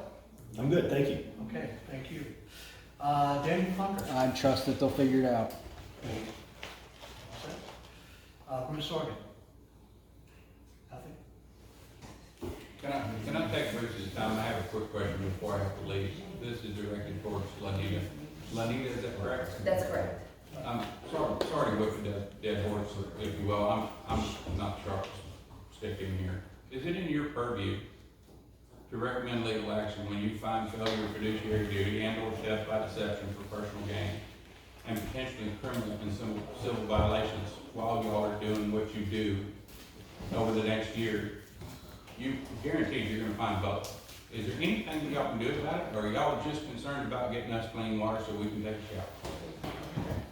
We have an obligation to do complete due diligence of what's been going on right now, and we're gonna report to the PUC on what we find. What happens outside that purview when we report back to the PUC will happen. Uncertain what that would be. Do you or they, meaning PUC, have the ability to grab someone that has done something illegal?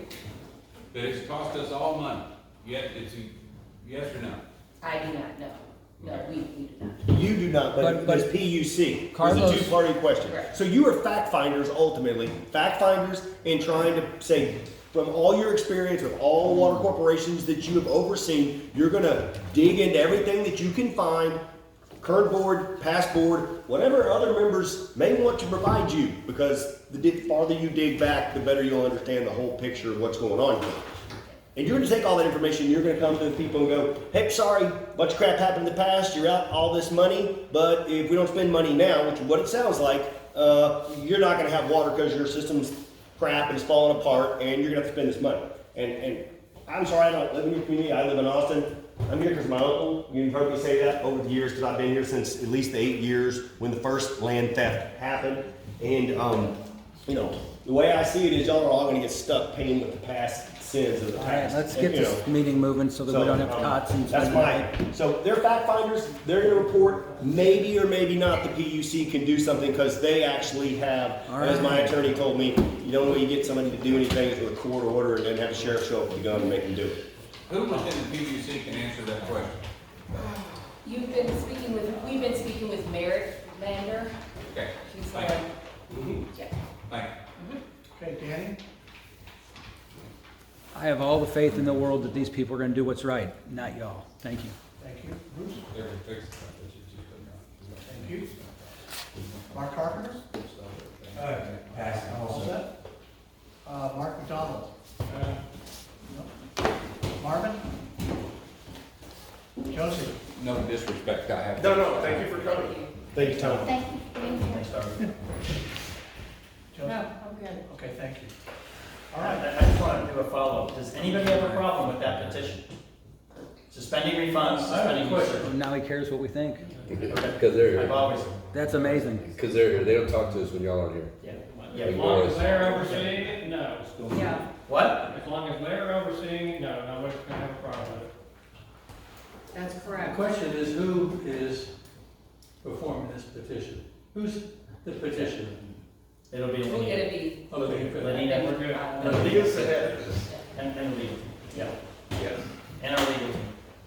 Already went through all this. 25 people weren't being charged. 25 members weren't being I'm charged. sorry, That's why, I'm no, gonna come address on. just what Jeff said, and our legal team. Again, are you fighting what they're gonna offer? I don't know. Why do we need a legal team? Well, I can answer that. I tried to submit something to the PUC, it got ignored. I'm sorry, I'm talking to go these through a people right lawyer here. to talk to PUC. Let me address Not that. anymore, we don't. These petitions are formal processes, Right. and they have to follow a certain style. Legal is very common as a part of the process in carrying it through. Let Jeff But write. I can't tell you, what, do we need a legal opinion? No. Do we need a legal review of the documents? Potentially. Yeah. Who's gonna do that? I can't tell you. It may not be the current legal team. It might be that it's totally within her expertise to do, because she is a lawyer. It's part of what we're going to be doing. Okay. But it is not uncommon to actually need to have it reviewed from a legal perspective. Fair enough? Yeah, It would be- I'm good with that, as it- long as we're not talking hundreds of thousands. It would be awesome if John Carlton didn't have anything to do with it, or anyone in his firm. You can look it up. He soaked the city of Leander for $1 million. He doesn't care if he wins or loses. He just bills. 200,000 worth this year since February, and they got a $5,000 budget for the PUC. Bear Creek, Great. he lost Bear Creek Sud. It cost him $500,000. Okay. And they're not in litigation. We're on to the There's next no file. litigation. PUC docket 57065, list of responsibilities and liability of temporary manager and indemnification for actions taken under order appointing temporary manager. So, let's go through the list. Bobby D. All I want to know is if the water items work. Can I suggest something? Go ahead. Maybe, just a suggestion. If there is a possibility of just explaining what we need, like. Exactly. Let Lenita speak first. Got it. Because it may answer a lot of questions. It might just expedite things. Yeah. Or it may actually spur you to ask a different question. So if we could just reverse it? Totally fine. Okay. Yeah, this agenda was put together by a joint effort from them and the legal team, just to let you know. Go ahead. Of course. In compliance with PUC, we were to submit a list of responsibilities that was going to be handled by Answer Advisory and a list of responsibilities that were going to be handled by the board. This was in consultation with the board, but ultimately it was our determination decision after meeting with members of the board on what we believe our responsibilities would be and what we believe theirs would be. So I submitted that last week on what the responsibilities would be. I can go over briefly what was submitted in that regard. In the answer camp, what we're responsible for is all financial oversight and responsibilities of the entity, collection of revenue, disbursement of funds, rate-making authority, debt issuance, and decisions on refunds and surcharges. Also, oversight of all operations, final approval of impacts to the system, and/or the members, including but not limited to contracting authority. So if we wanted to contract differently, that would be under our authority. Provide direction to all entities contracted by Windermere. That includes the legal team, that includes AWR, that includes the accountant, so on and so forth. Provide that oversight. Provide direction to the entities, oversight of the capital and repair and replacement facilities. Again, this is going to be a process. We have to know what the assets are first, and then we can get an evaluation of what sort of repair, replacement, and capital improvements would be required. Any and all actions required to ensure continuous and adequate utility services. So that is in our camp.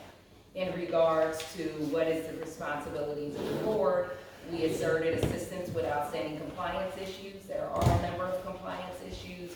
There are tax issues, things of that manner. So they would provide information, documentation needed to assist with non-compliance.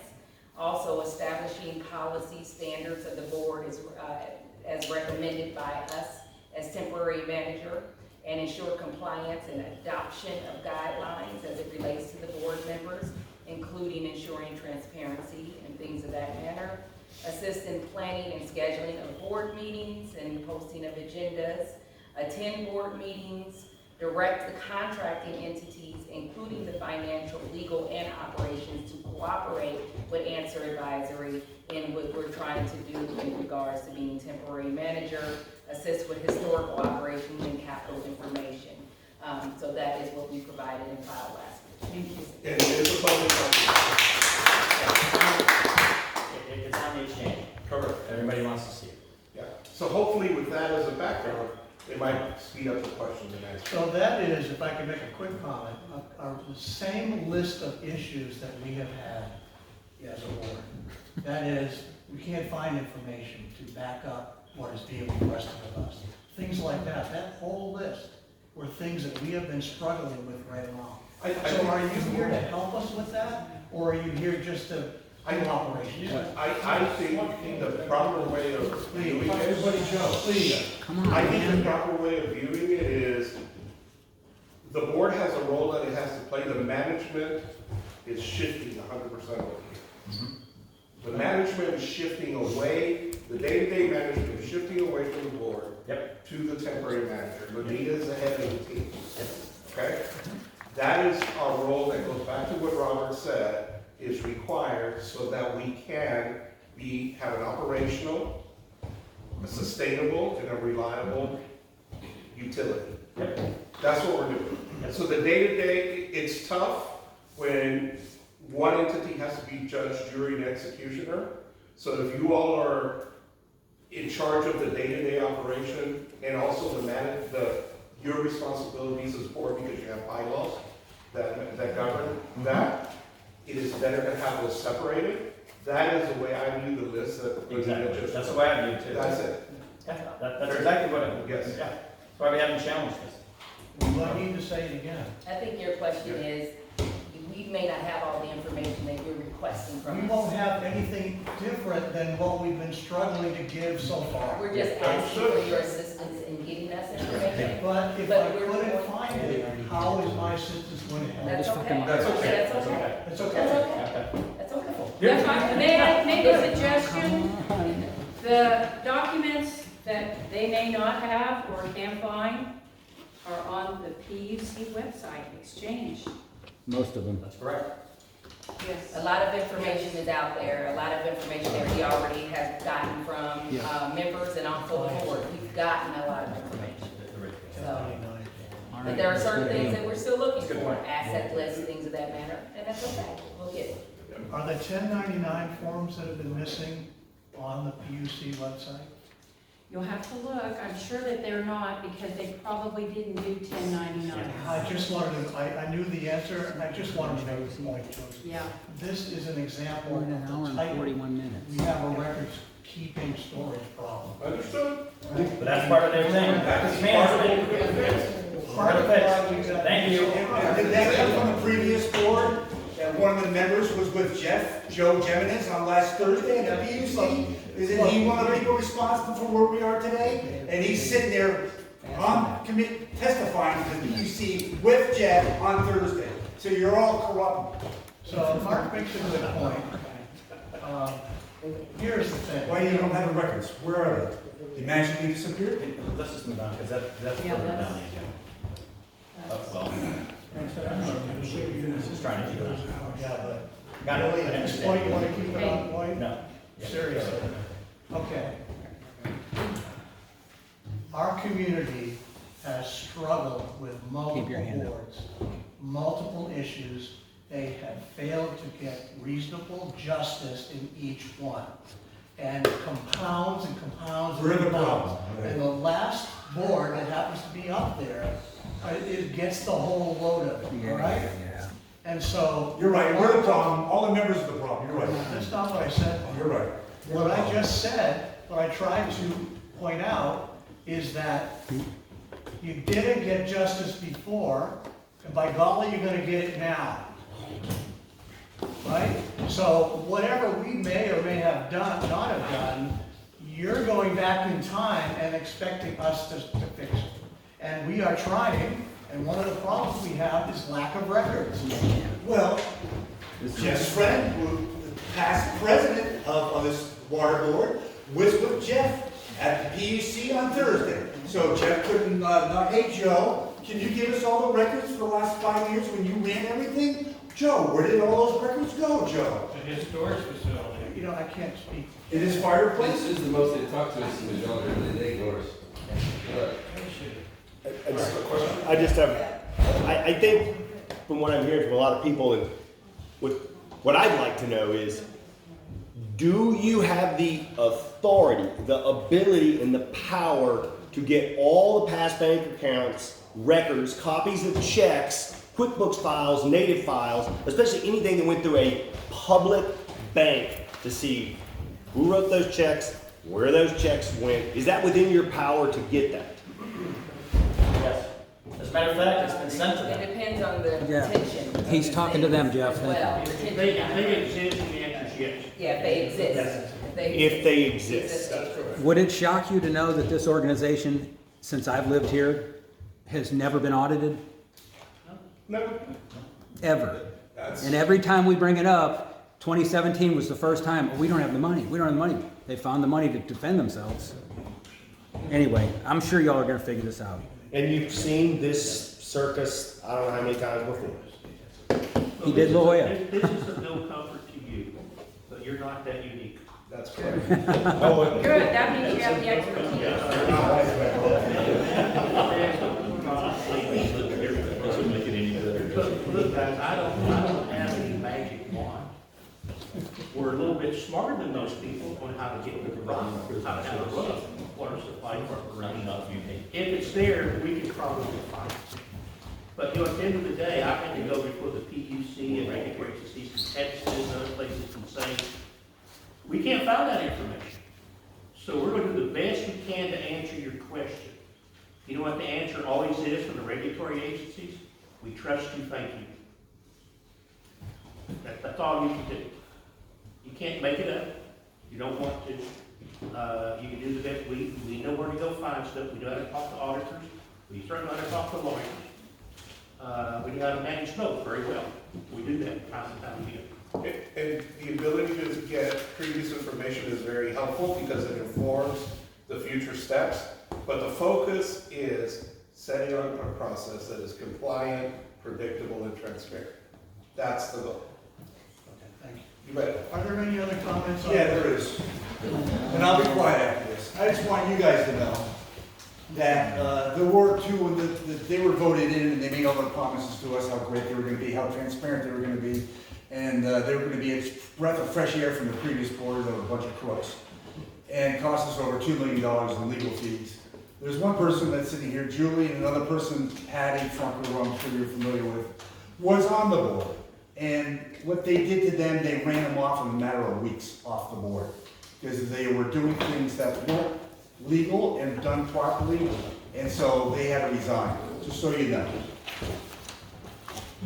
All right. Okay, let's take action now. All right, we need a motion on this one. Put your name on the agenda that you Yes, never go ahead. saw. You're gonna make a motion on number 7? Yes, I make a motion on number 7. You're gonna have to be more specific. Oh, What I'm are we sorry. trying to do? Sorry.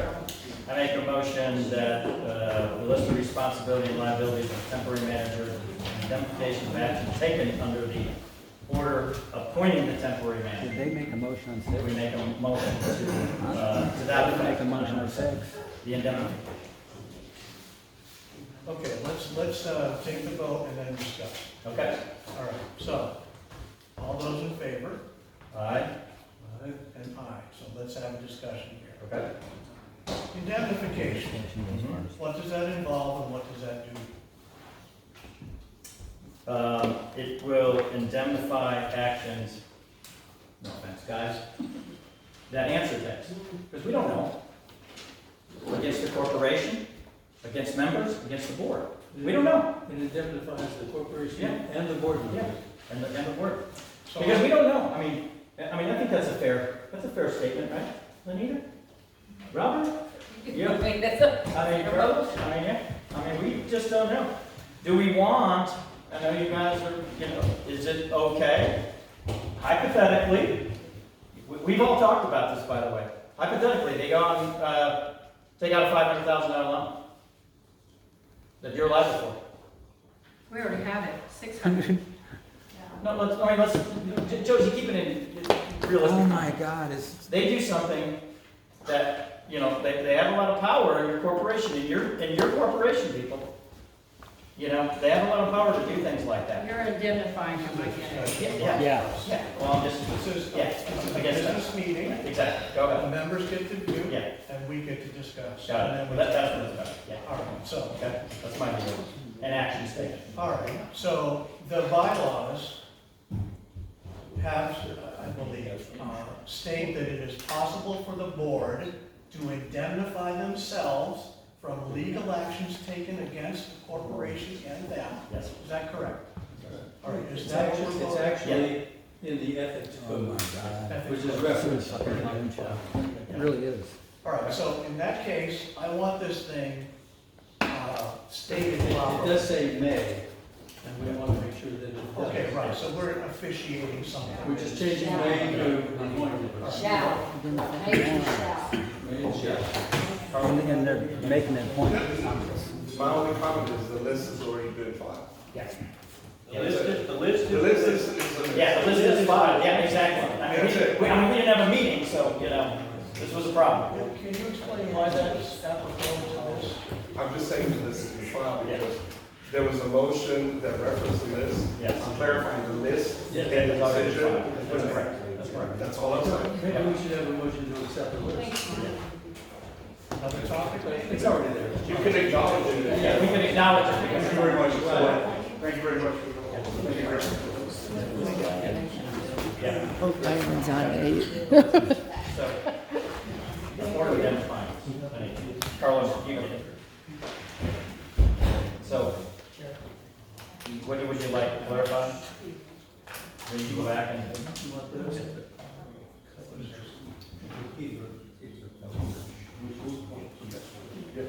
Just the first.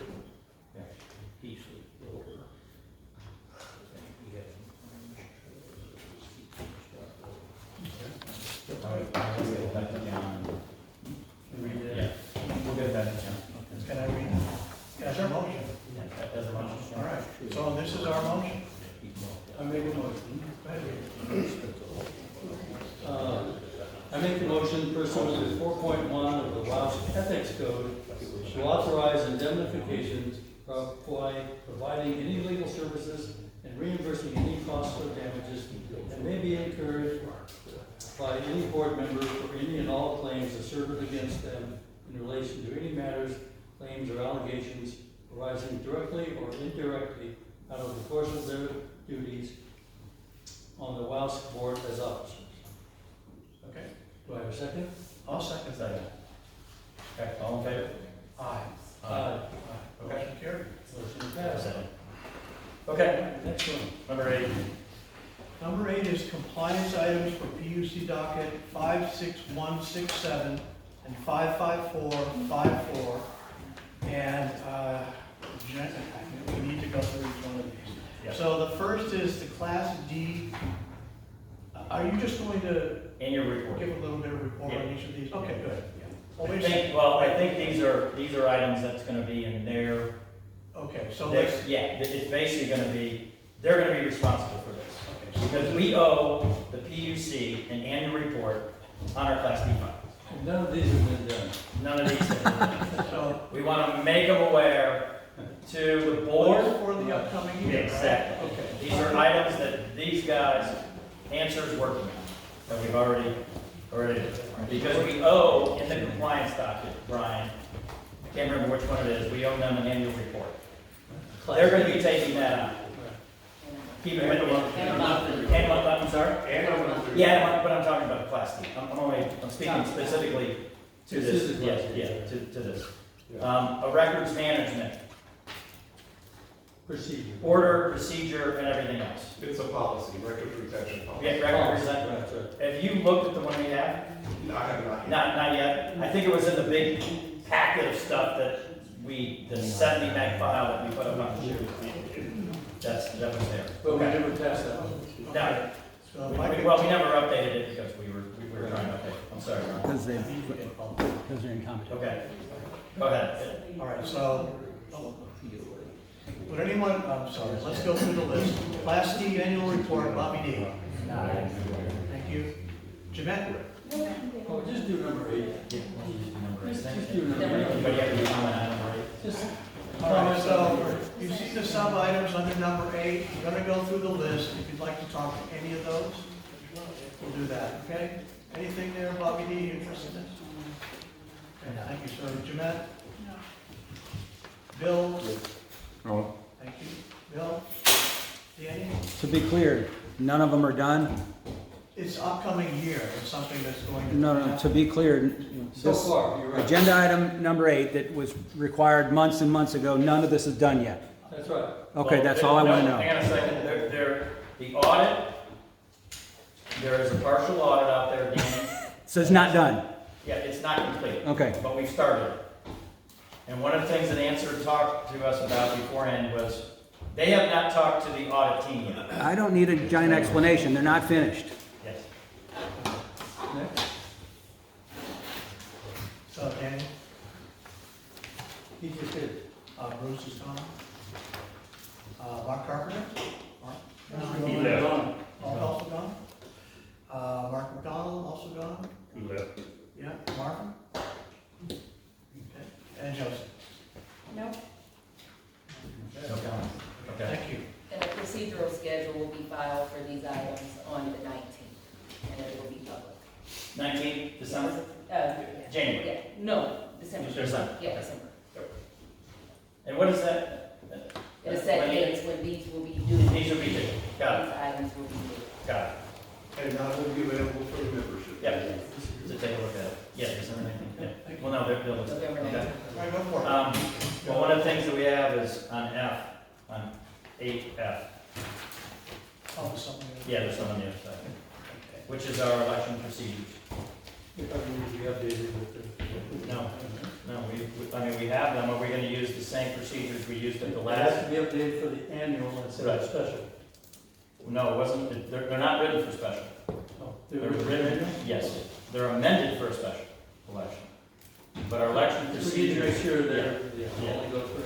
Yeah. Okay, so I guess my expectation is to go through each one of these. Okay, All okay, right? okay. Yeah. That's the annual report. Where are we at? it's gonna be, yeah, they're gonna give a list by the 19th. So did I misunderstand that all of these items are now answered? Yes, yes, and they're gonna be on December 19th. December 19th, Got it. the dates, we will be asking for information Right. and assistance. Okay. You're gonna give us a roadmap on the 19th to say, this is when this is due, this is when we're gonna do it. But you all have a role to play in Yes. providing the information Yes. necessary to be able to submit That's correct. the accurate report. That's correct. If it's not Yes. available, it's. And we're on. If it's not available, you cannot create what's not Yeah. available. And we That will, is not we will my let you know. experience, but it's Okay. a wonderful thing. Yeah. Okay. All right, thank you very much. So on the election procedures, those we have already in place, they've been bulletproof, they're there. We need to approve the election procedures for the annual meeting that we need to set, which is an item 9. Well, that's- So, I make a motion to use our current election procedures for the upcoming annual meeting. That's a splendid idea, I agree. Okay? Yes, all those in favor? Aye. Okay, that's carried. We're gonna use the same. Question? Yep. In adopting the procedures you're gonna follow for your election, Yes. then the associated timelines will all be respected. Yes. And if the annual meeting has to be adjusted to fully comply with it, you will do that. That's correct. Okay. Got it. We just want to make sure the procedures that we're going to use. And now we're going to go back and fill all the dates in. All right. We're going to kind of backdate it from when we think the annual meeting should be, Carlos, and go, okay, this is when all this crap's going to To make sure that we're fully compliant. be. Exactly. Okay. We good? Good. I think we should have put the annual meeting agenda item first and then, but it doesn't matter. Okay. All right, anything else on this topic?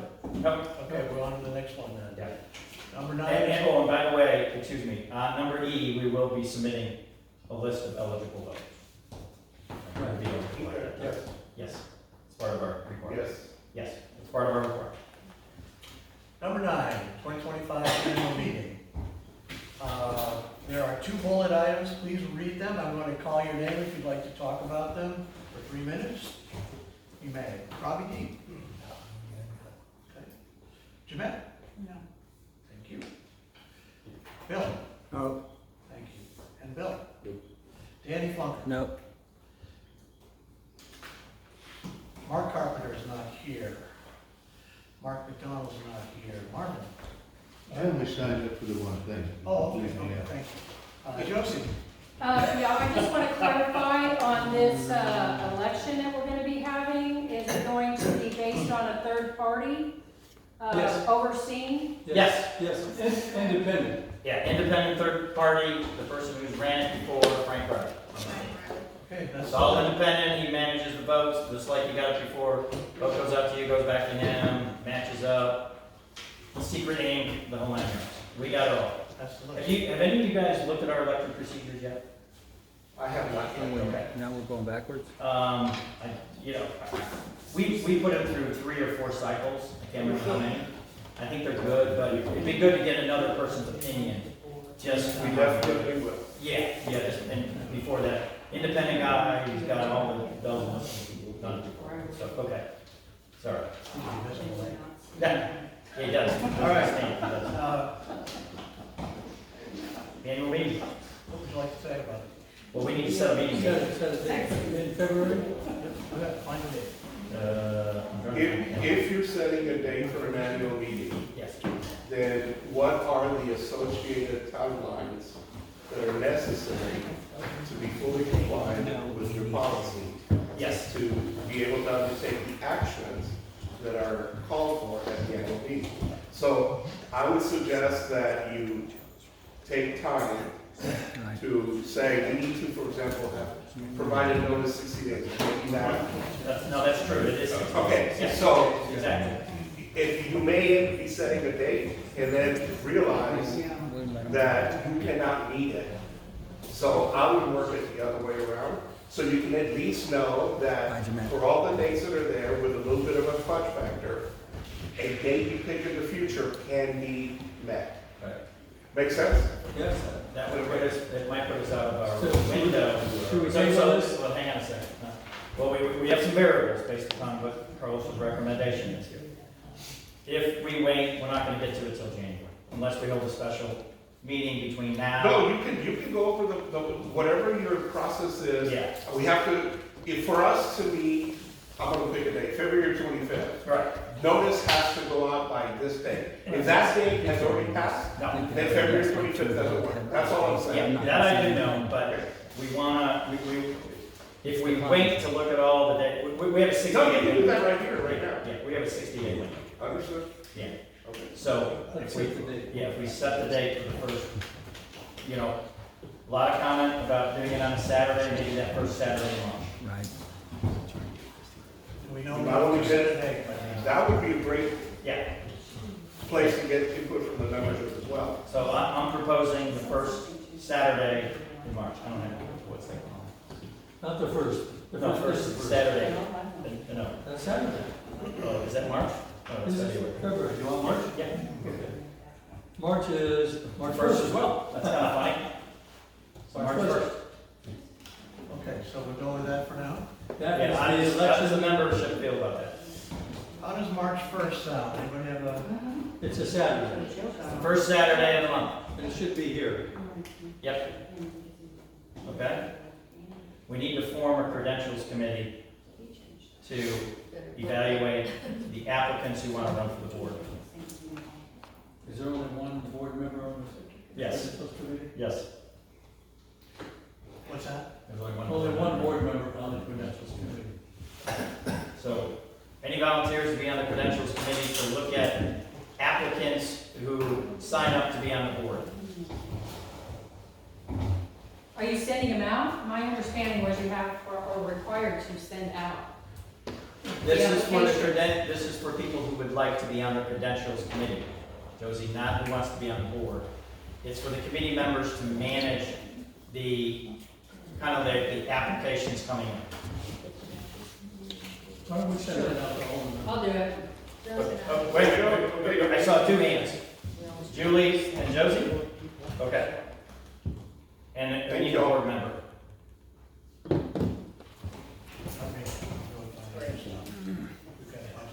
Not me. Where we got? Somebody's gotta take it. Okay, I'll take it. Okay. I think Julie, were you on it before? Have you ever been on the credentials committee? You talking about me? Yeah. No. Okay. I was. I just thought, I thought Julie was on it one time. Okay. We'll send you out, I think there's a document that goes out, and I'll send it to you. I think there is one, don't quote me on it. I haven't seen one, never done. Yeah, I think there might be one that I can talk about the roles and responsibilities of the credentials committee. But it's basically, you review all the applications. Should be the bylaws. Yes. So, okay. So we have those two committee members. Okay. Meeting date is set. Do we vote on it?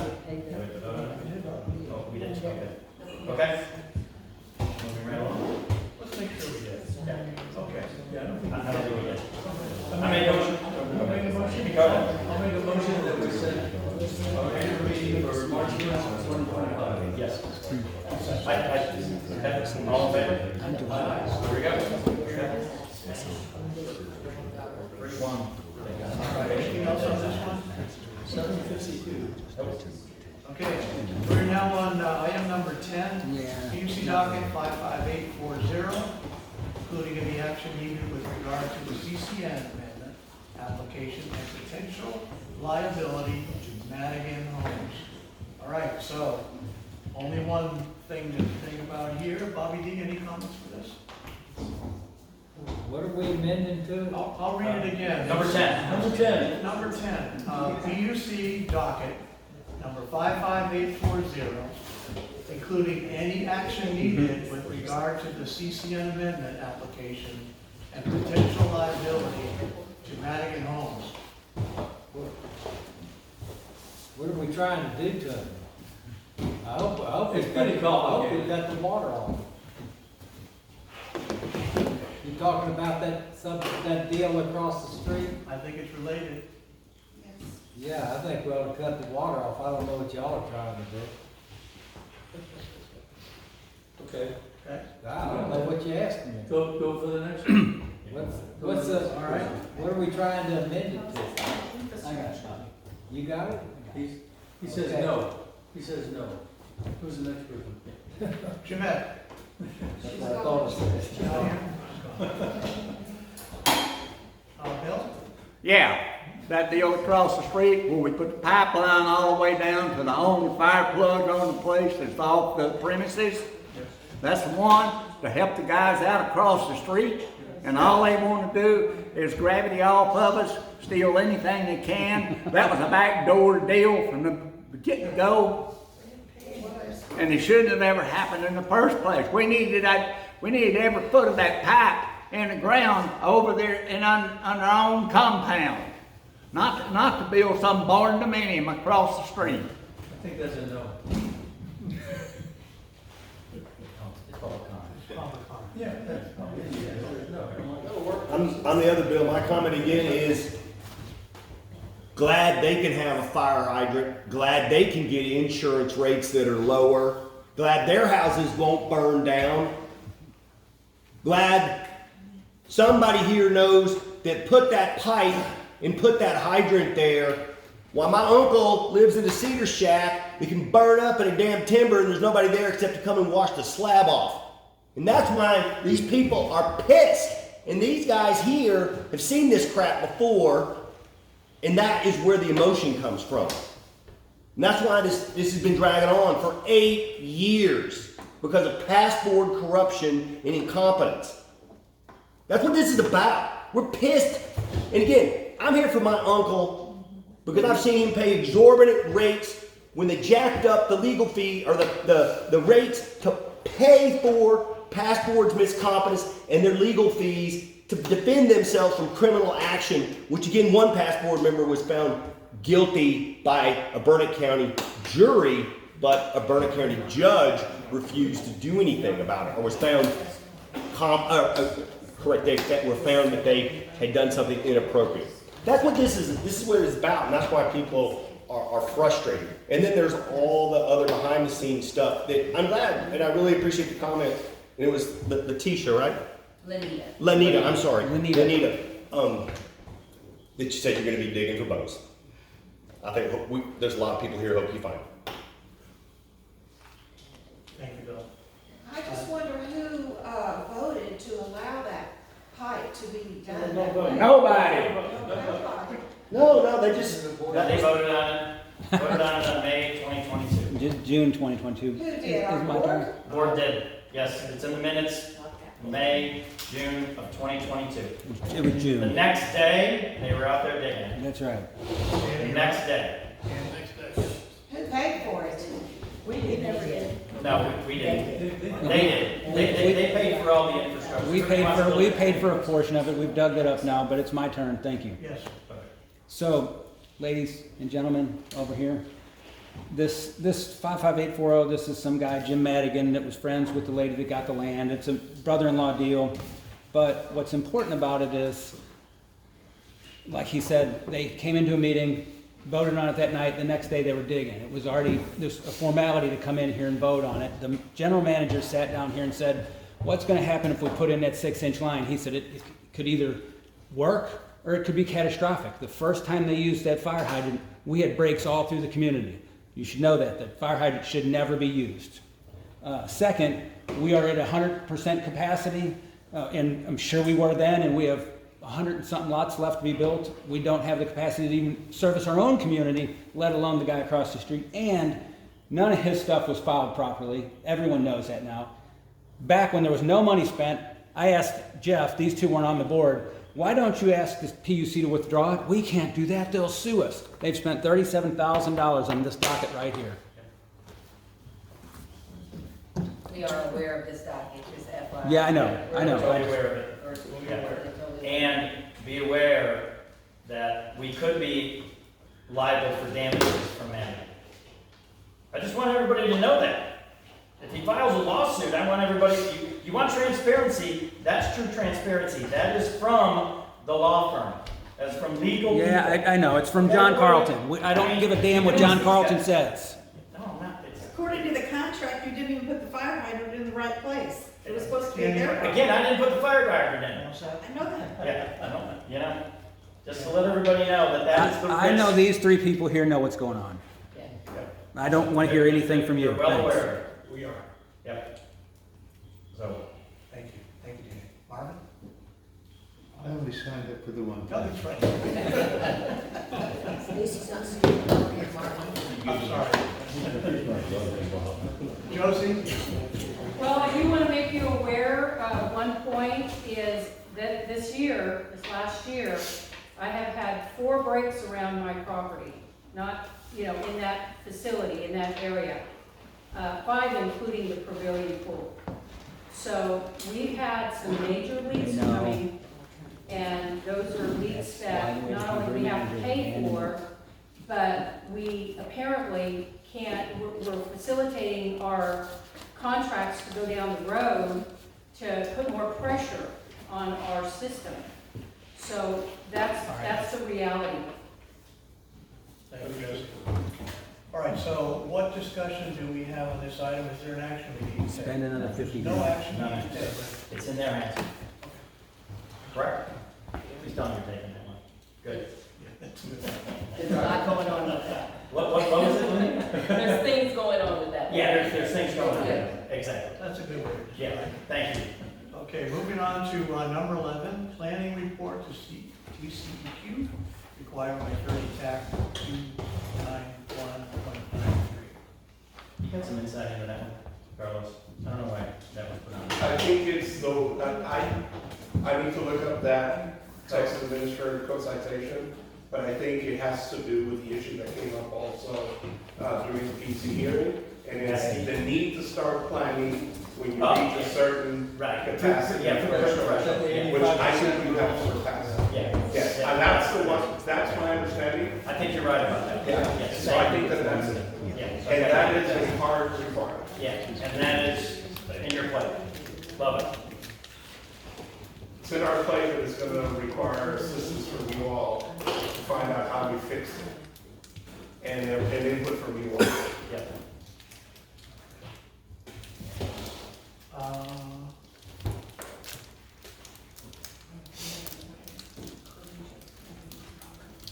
All right, so go down through the list.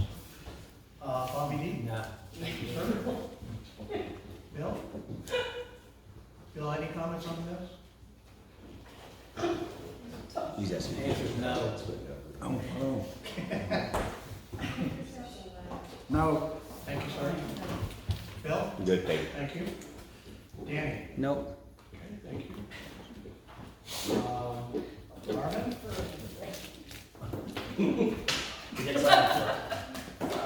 Hey, you don't know what that brain of yours does. Just leave. I would like to. Mark, maybe you need to move to a different chair, then we can look at you going. Okay, I'm gonna do this. Yeah, maybe. Josie, you're up. What number they're on? Josie? I think I'm it's good. done. Yeah, okay, thank you. We're on 11. 11, there you go. I want to let Marvin speak to this first. Yeah. Okay.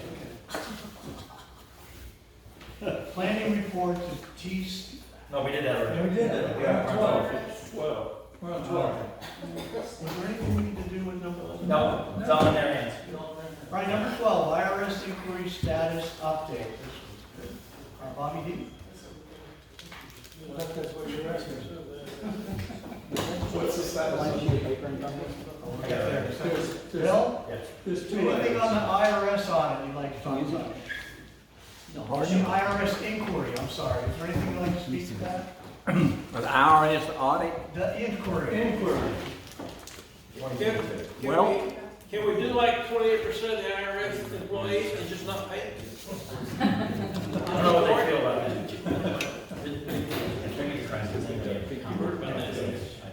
What do you call it? Anyone have any? All right. Bill? I'm good, thank you. Okay. Danny? Is it done? This is the IRS Right. inquiry. Correct. Okay. What's the status? We'll talk about that. Is there anything you'd like to talk to about Well, this topic? certainly I don't have anything to talk about because I don't know what the status of it is. Okay, so you'd like to know the status. Thank you very much.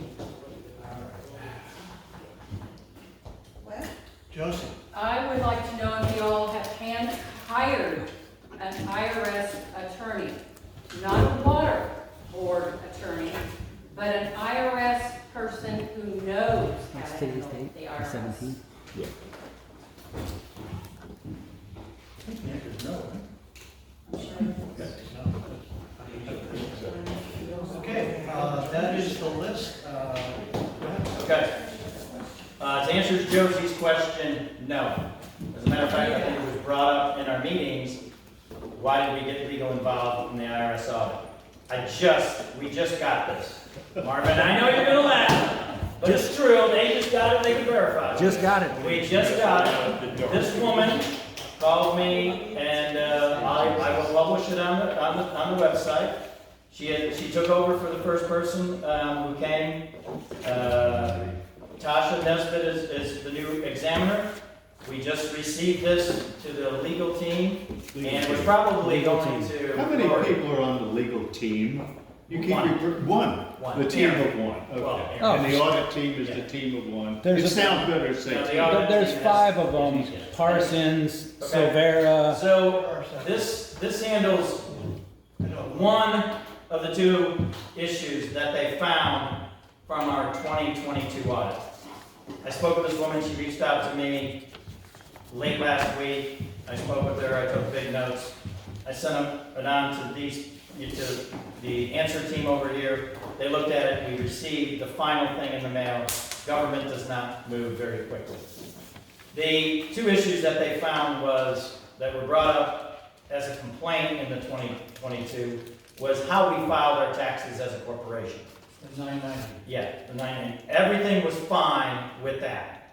How we filed it as a nonprofit, it didn't have any problems, and they wrote that in this document.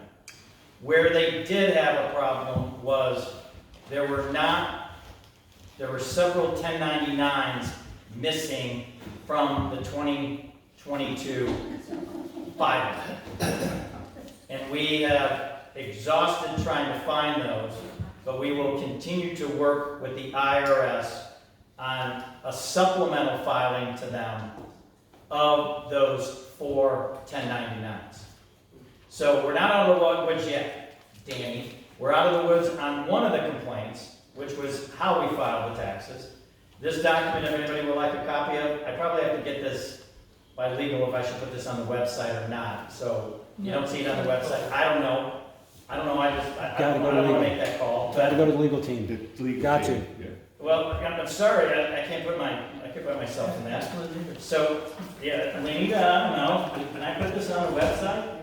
With the IRS? Yeah. I'm not kidding. Or do you want to, should we look at it? Look at it. Yeah, okay, there you go. There you go, Marvin. We got a little bit of. You're already paying them, it's a freebie. Yeah, well, that's No, true. it's not a freebie, kind of. Yeah, you gotta remember, you're gonna be paying for it. So we're not out of the woods yet, to Dane's question. We still have their explanation of the IRS audit, and I have not read this in great detail, but they had a whole explanation of items that they submitted, which is in another form, which addresses the 1099 issues. We don't know what they are yet. They're gonna give us specific information of what 1099s we're missing, and we're gonna go back and try to find them through George, through all aspects. What this requires us to do is we will be getting a bill from the IRS for approximately, I think she told me, around $11,500. That includes the back taxes of those 4 1099s, because they weren't paid by the individuals, and a civil. They were withheld by us. Yeah, they weren't withheld by us, and a civil penalty. I don't have the details yet. That comes from the billing department of the IRS. 2 separate groups. So that's what this woman explained to me, and if anybody would want details of this, we'll get it cleared through legal, and anybody who wants to look at it. But that's the update that I have as of today about the IRS audit 2022. Okay, so there will be a penalty, of close to $11,500. In Puerto Rico. So that will be due. Question? So we have to pay somebody's back taxes and we don't even know who they are? That is correct, unless we find those 1099s and get those individuals to sign the document. What's happened is they found a check written to somebody for services. There's no 1099 that should have been filed at the end of the year showing we paid this person, and if necessary, we withheld taxes from that payment. That person's name's on the check. So No, we don't know. they know there's a check out there, no 1099, and we have not been able to find. And we have not, they exhausted it over the summertime trying to find these people. This has been going on since April of earlier this year when they came out to our site, they met with René and I, and so on. But I mean, his name was in the pay to box? Yes, and we tried to contact them, we exhausted it in Some names, you can't find the name, you can't find the person. Yeah, you can't find the person. Who's And by the way, there was more than just 4. I mean, there was a whole list of them. There was probably, I don't know, Scott, maybe 20? There was a lot that we had to dig down. This goes back to the records management issue that hopefully that we've all talked about for years, that we've had poor records management. Well, who signed the check? Most of them came from Joe Jimenez at that time. Or, yes. George wrote quite a few checks. But they're not gonna do anything about it. George They're couldn't just gonna tell sign you you're gonna checks. pay the money. George couldn't sign. Well, we can find Joe Jimenez pretty easy. Yes. He can, he Yes. did his Yeah, house you all know the time. exactly where he is. So, So we can go get him. well, Pick him up on the benchmark. we've got to wait for the IRS to send us the explanation in a better form than this. This was just an update document. And you just got it This came tonight. out of the blue. Just tonight. Matter of fact, I got it today. Today. Okay, so there are a couple of things said that I think, I don't know, you guys have any comments on this? No, we haven't reviewed it. Yeah, we reviewed it. You just got it as well. all right, so a 1099 form is filed by a corporation at the end of the year to tell the IRS that you did business with a self-employed person. Government says it's okay to be self-employed, you just have to pay your taxes, and the way they verify that is that a corporation says, I paid this individual so much money. The individual has to file their taxes as well, and they better match. In our case, the 1099s at the end of the year for certain individuals was not filed. That's correct. That's interest and penalties.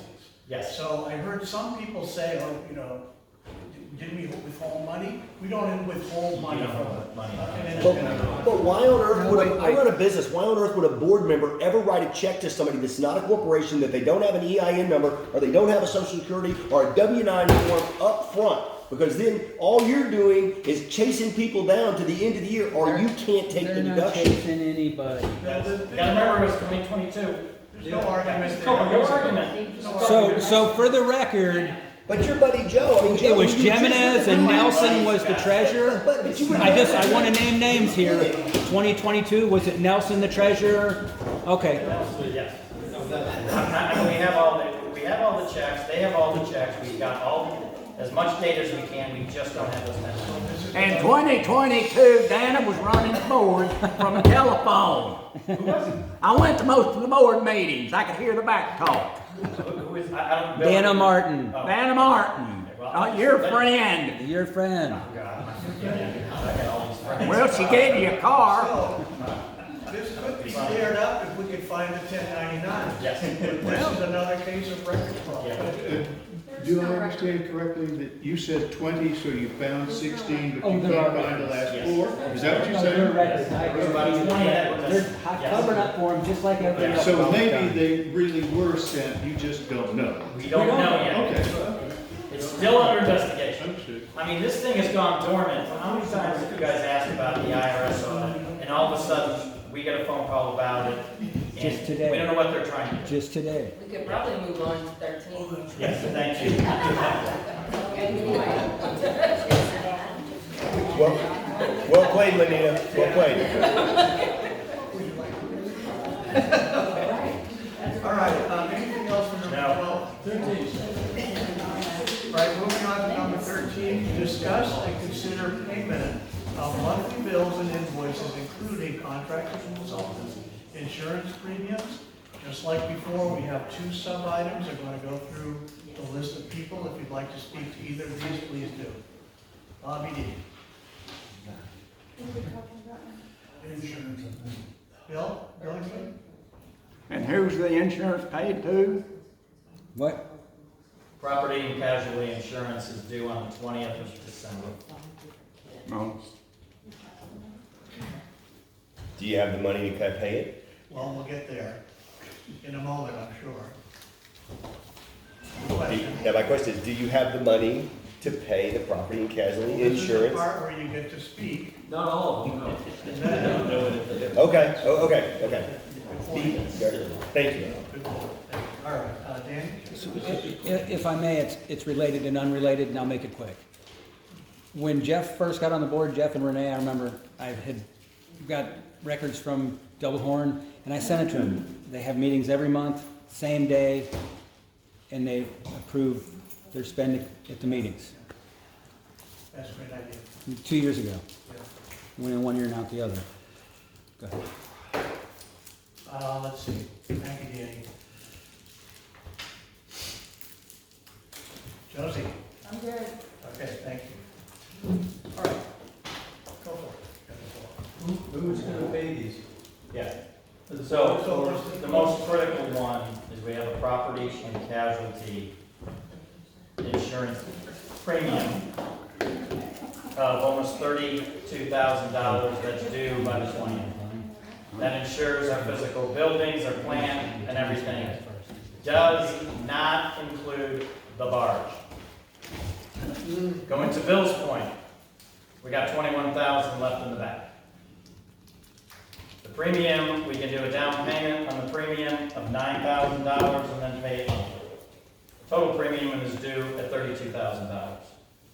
Did you increase the deductible on that? We did everything we could to get it to the highest level possible, Josie, yes. And who's writing the checks these days?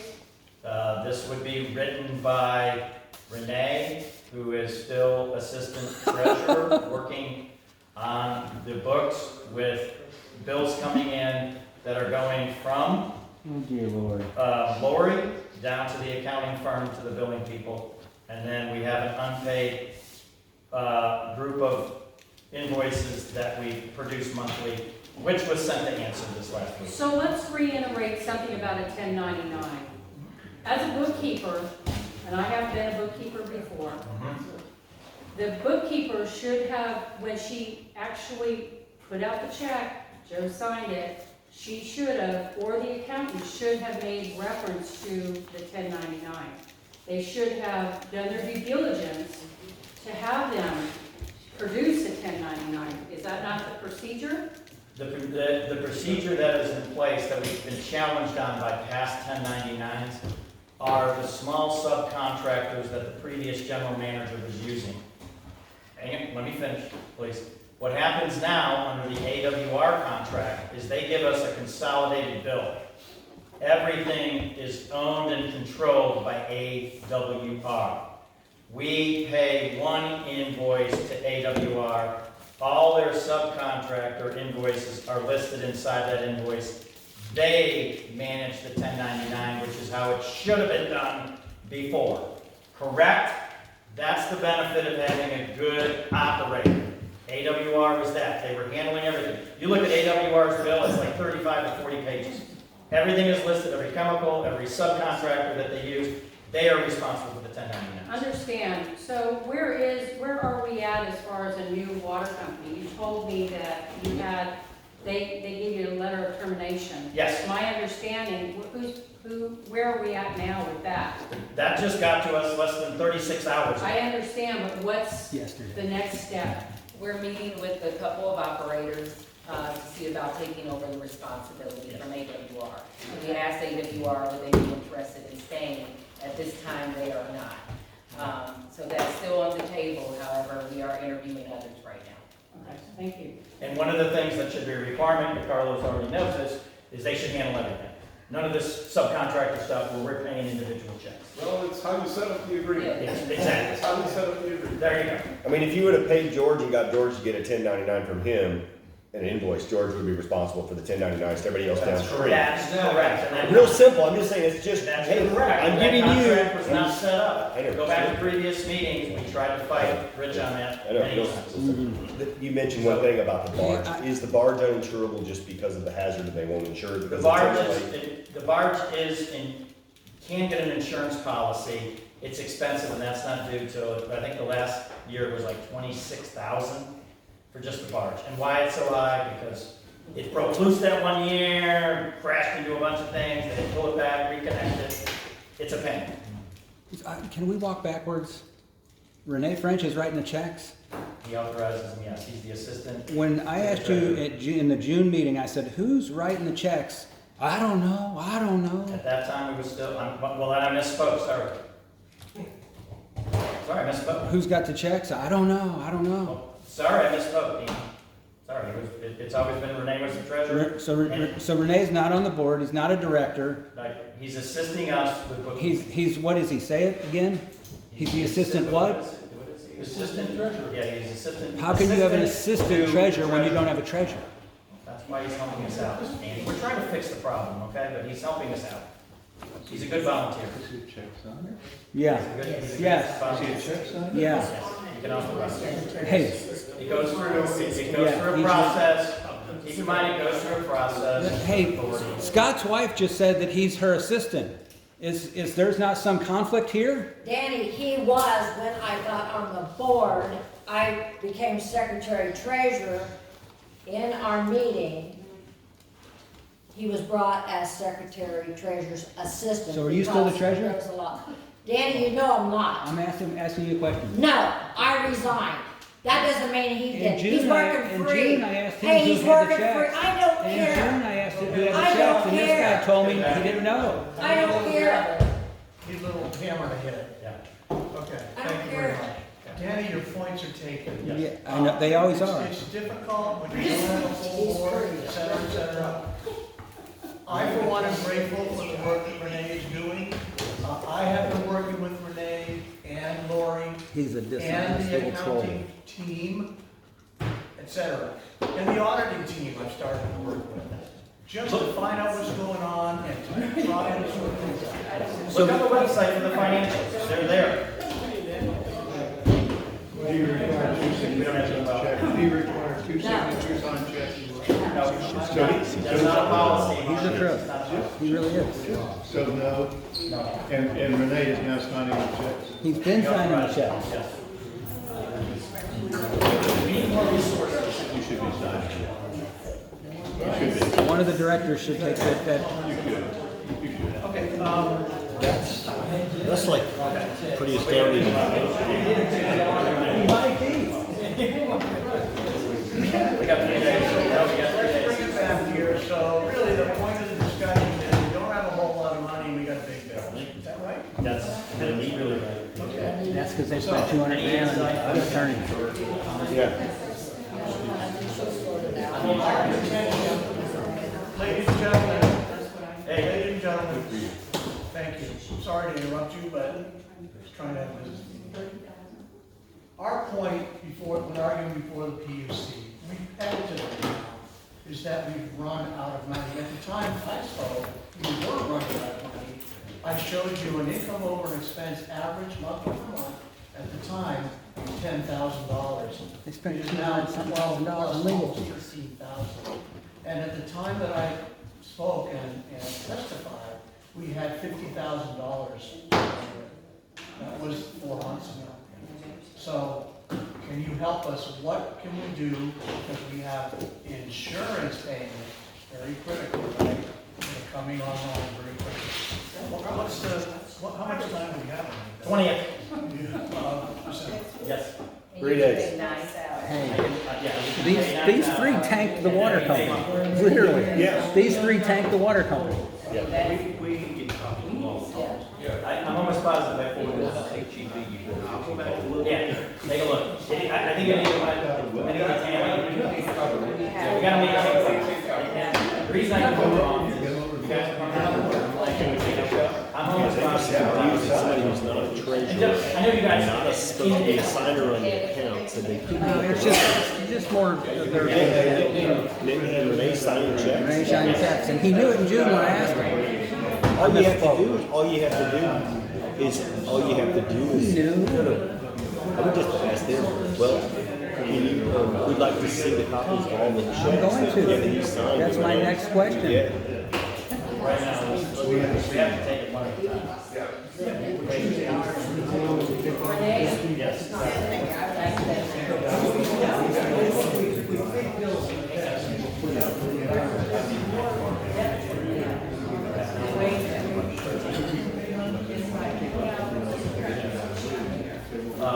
Yeah, I'm not gonna let them sit here and claim this as a finance issue. They tanked the water company. These three right here. So this is from the insurance company. It's like they tanked the water company so they'd be forced to take a land use. Right, exactly correct. Yeah, it's like Orange Street, Poison Hill.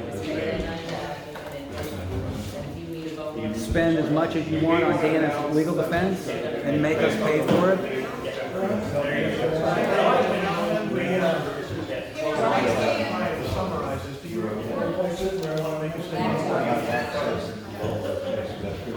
So, our temporary management team is new here. We have some significantly high bills. We have some bills that are critical to get paid, mainly insurance. We have a solution to at least buy us some time and pay $9,000 a month for the insurance policy. You go with that? Yes. And so that's one critical item. We also owe AWR a pile of money. Yes.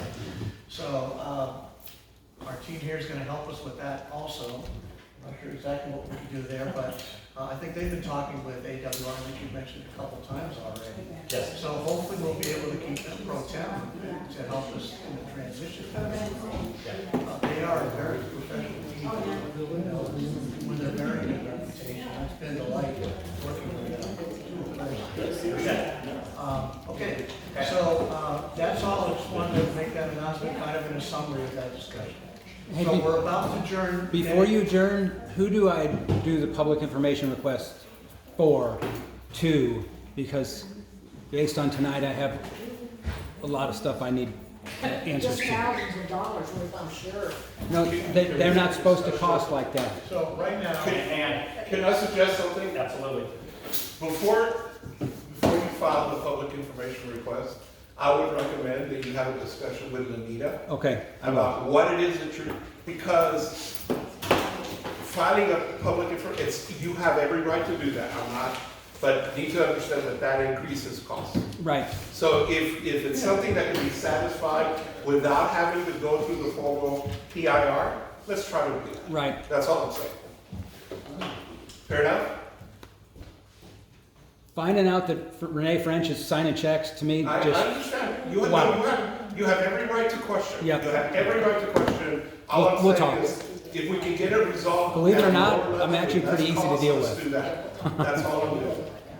All right. Because at the end of the day, you guys have to pay for it. thank you for that forbearance. I appreciate it. All right. I make a motion that we adjourn the meeting.